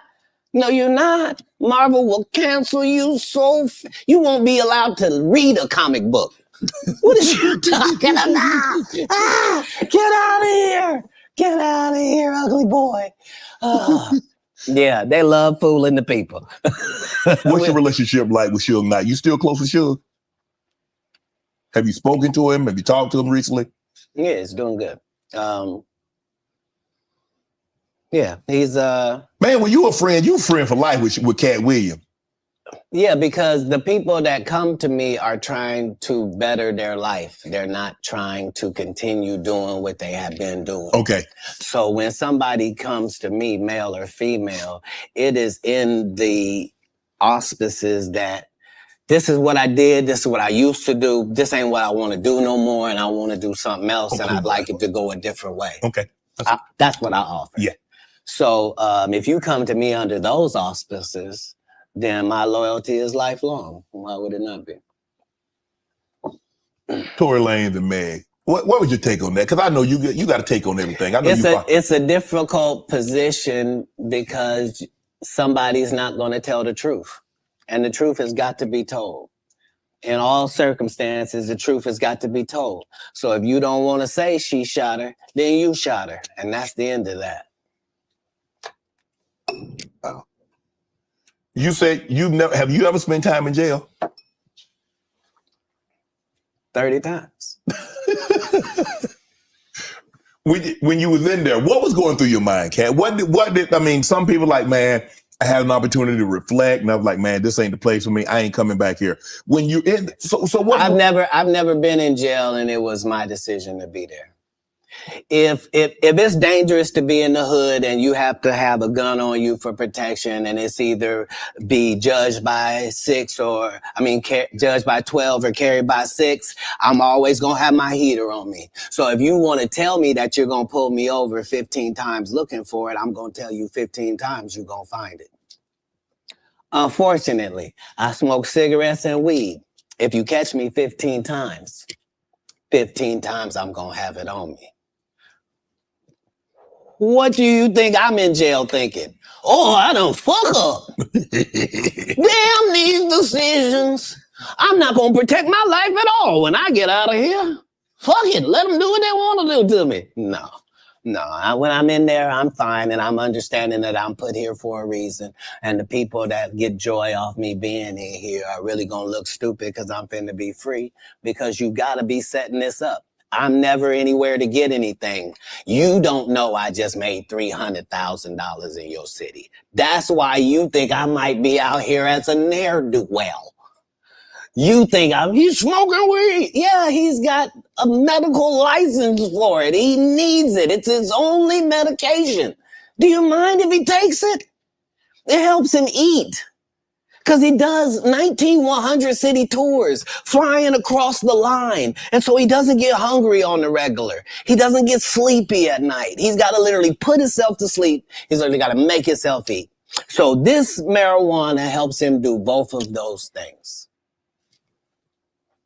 Marijuana help you sleep? Oh, yeah. Because remember, as a comedian, what you're doing is against your natural timeline. Your natural timeline wouldn't be that you would start your workday at 8:00 p.m. Right. And then your workday is over at 2:30 a.m. Like, that's a weird, yes, right? So to tell your body now that we're pumped up on endorphins, now let's go to sleep at 3. It don't work like that. Your body has to try to get a whole new schedule. So, it suffered, but that's what worked for me. I consistently used it. I told people all across the country, don't worry, this will be legal in our country. As soon as they find out how to charge taxes for it, we will be legal in this country. Do they view me as some sort of visionary for my forward thinking? No. You on drugs. That's what I heard. Kat, but how have you been? I mean, bro, every time they try to put you down, they try to put you to the back. Yeah. You bounce up, you move right back to the front. Damn, you like a Super Bowl. You just keep bouncing and you bounce higher. Trampoline skin is something that you ask God for. When I watched you play football, you had it. There's some people that there's really no such thing as hitting Shannon Sharp so hard that he don't want to run the ball the next play. Right. Absolutely. And if that's your only goal, is to hit him so hard that he don't want to be him no more, you just out of luck. Yeah, you wasting your time. There's no, your coach can't help you. There ain't no pep talk gonna help you. Don't matter about the uniform, your cheerleader. None of that matters. If it ever gets to mano y mano, may the best man win. And if you've been living your entire life trying to be the best man that you can for yourself, then you should feel great about those odds. What do you think about Kanye rants? What's going on with Kanye? From a distance, obviously, I don't know how well you know Kanye. I don't know if you've been around Kanye, but from a distance, what do you suspect's going on? I suspect that we're pretty awful people if we say that somebody got a mental illness and then we watch what they do. If you say somebody got special needs, then why would you be watching them and holding them accountable like everybody else? Wouldn't you grade them on a curve? Wouldn't you go, whew, this guy? Because, I mean, what are we reacting to? What are we reacting to? You're the one that put him in a position where he thought he was God and could call himself Jesus. And you're the one told a guy that writes musical lyrics that he was a genius. Mm-hmm. You're the one that's like, so what do you expect? The guy married a whore. Like, what? Oh, Lord. Like, I didn't mean it like that. I mean, married her because she was one. Not he didn't know. He understood that he wanted that. He courted that. That's what he wanted to base his family on. She got a good heart, though. I know what you're going to say. Don't you say it, Kat. Don't you say it. I'm going to move the conversation. If what I'm saying is not correct, then how does she end up with Pete Davidson? I mean, it happens all the time. And what if you weren't even good enough for Pete and he leaves you? What do that mean the product was? No, I don't support or villainize Kanye because I don't understand what it is we want from him. I don't know why we look at a basketball player and say, he didn't score no hockey goals this whole season. He don't play hockey. Kanye don't say nothing I can agree with. Okay. He was the weird guy in the beginning with the pink sweaters when we met him. Like, what do you think moving to a beat of your own drum? This dude started a church and kept cussing. Nobody in black church said nothing. You would have thought all the pastors would have came. You can't be no gospel artist. You just said, fuck that bitch. Nobody said nothing. Because TD Jakes over there with Pete in it. Like, come on, Kat. Only the guy you had here has been upfront and honest and a man of God and humble and took the L's he had to take and didn't. I did see it was trending though, but I ain't know. I ain't know why, Kat. I don't. Let me go to this question right here. This question All people that love the truth got to be happy if the truth coming out and lies is getting exposed. That's just what time it is. 2024, folks. Are you related to Luda? No. So there was a crossroads where we were both invited to an Illuminati thing. And it had to be one or the other of us, and decisions had to be made. So it was both of us, we were equal. One of us had to cut off all their hair and couldn't do the sideburn thing no more with the points. And the next person they said was going to get $200 million because they were going to pay him $10 million a movie to do 20 movies. And that's how the conversation happened. One of those persons turned out to be Ludacris, and the other person turned out to be Katt Williams. Now, one person ended up with a light-skinned, ugly-faced wife that's never done it. Remember I told you that if I say that, it applied to 7 people? Yes. It's part of what they give you. Okay? I didn't get it. I'm not mad about it. How much money they give? 200? Sir, Fast and Furious is on what number right 10. now? 10. 200 million. I might need to get me one of them old women look the same. That's what they all end up saying at the end of the day. Kevin told you he wasn't going to wear no dress until they offered him the dress, and then he put it on. And what did he say after he wore it? I made my own decision. Duh. But you didn't make it before they brought it up, did you? It's okay. It's all right. You have a lot of politics. Never talk about it. I'm not that controversial. Where are we go? Where are we headed, Kat? This is sad. We've never been here before.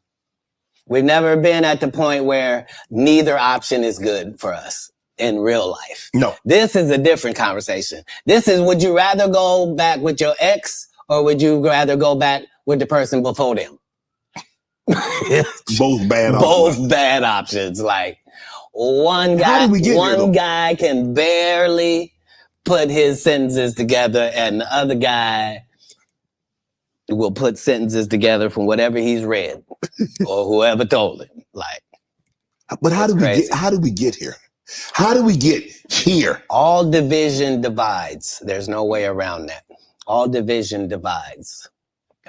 Politics, even in the beginning when our Constitution was drawn up, the two parties was not what they had in mind. No. They always thought that it would be two main and another independent party. They always assumed the independent party would be just as strong as the others.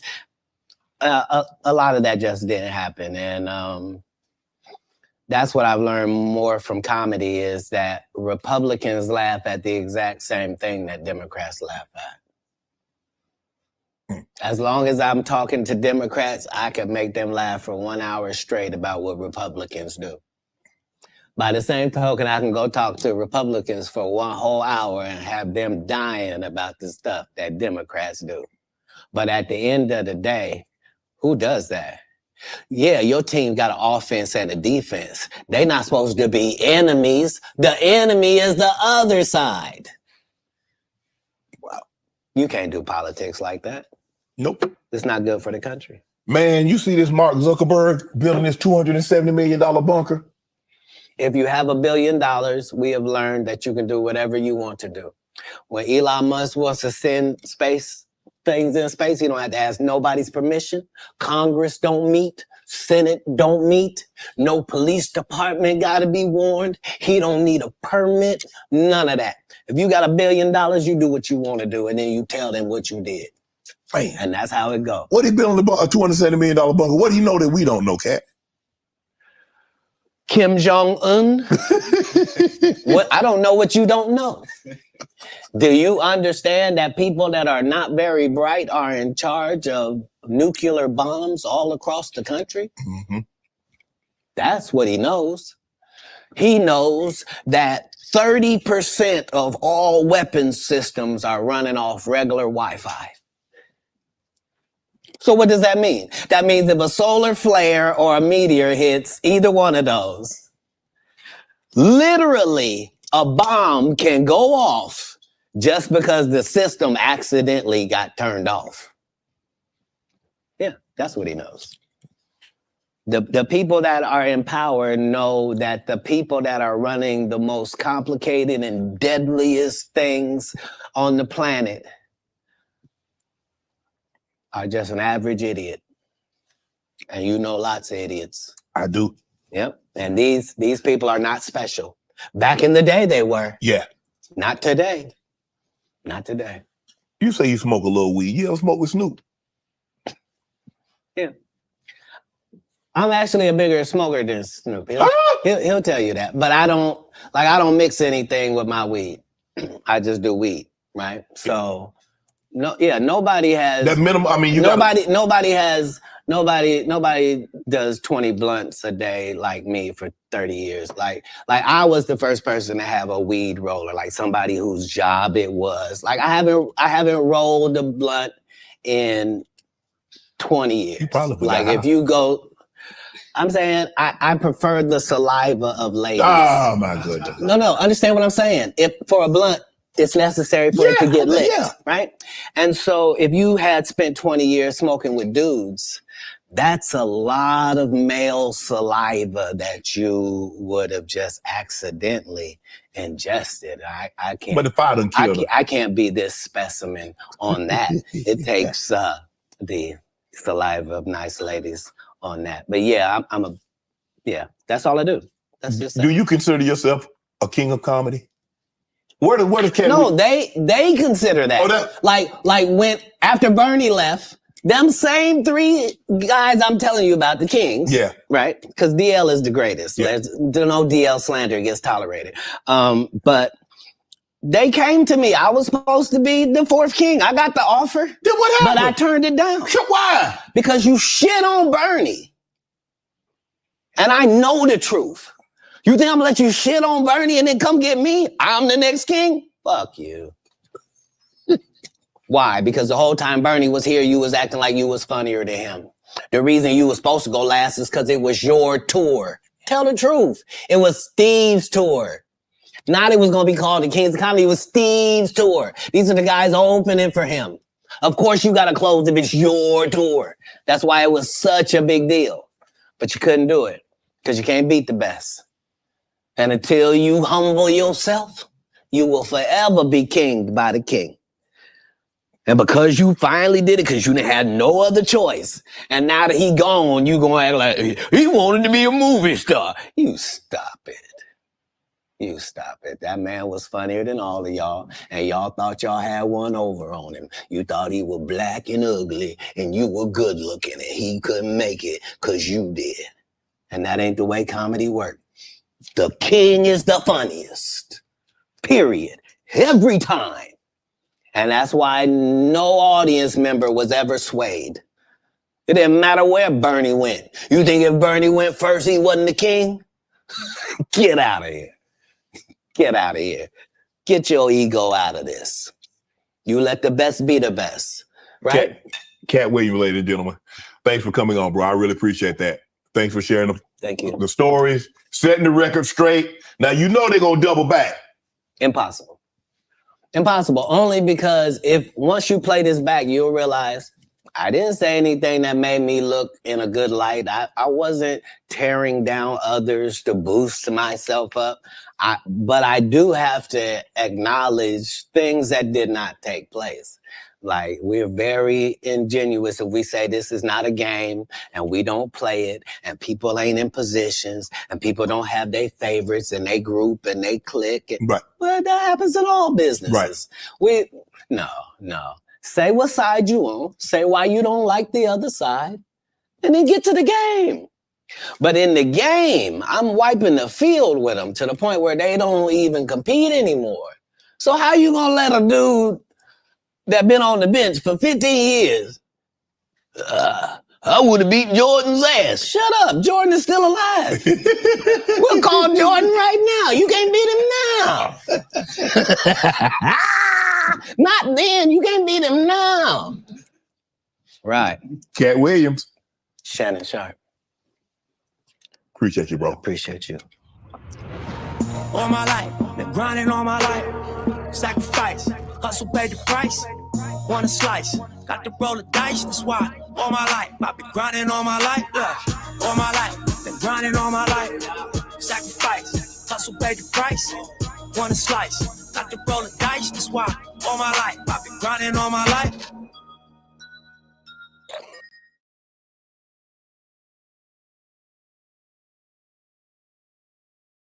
You ain't been to black church in a while, have you? Yeah, but they don't normally share secrets like that. You need to start coming on back to black. No, I better not go back there. They might share some of my secrets. I ain't going up in there. All my life, been grinding all my life. Sacrifice, hustle, pay the price. Want a slice, got to roll the dice. That's why all my life, I've been grinding all my life. Yeah. All my life, been grinding all my life. Sacrifice, hustle, pay the price. Want a slice, got to roll the dice. That's why all my life, I've been grinding all my life. Can you believe we're this deep into the NFL season? We got to make every second count. With DraftKings Sportsbook, you can make the most out of every game day. Bet on your favorite teams for a shot at winning big bucks. New customers can score $150 instantly in bonus bets for betting $5 on any matchup. Get in on the action with DraftKings Sportsbook, an official sports betting partner of the NFL. Download the app now. Use code Shannon. New customers can score $150 instantly in bonus bets for betting just $5 on the NFL. Only on DraftKings Sportsbook with code Shannon. The crown is yours. Hello, welcome to another edition of Club Shay Shay. I am your host, Shannon Sharp. I'm also the proprietor of Club Shay Shay. The guy that's stopping by for conversation today is a multi-platinum selling artist, a gifted songwriter, choir master extraordinaire, producer, director.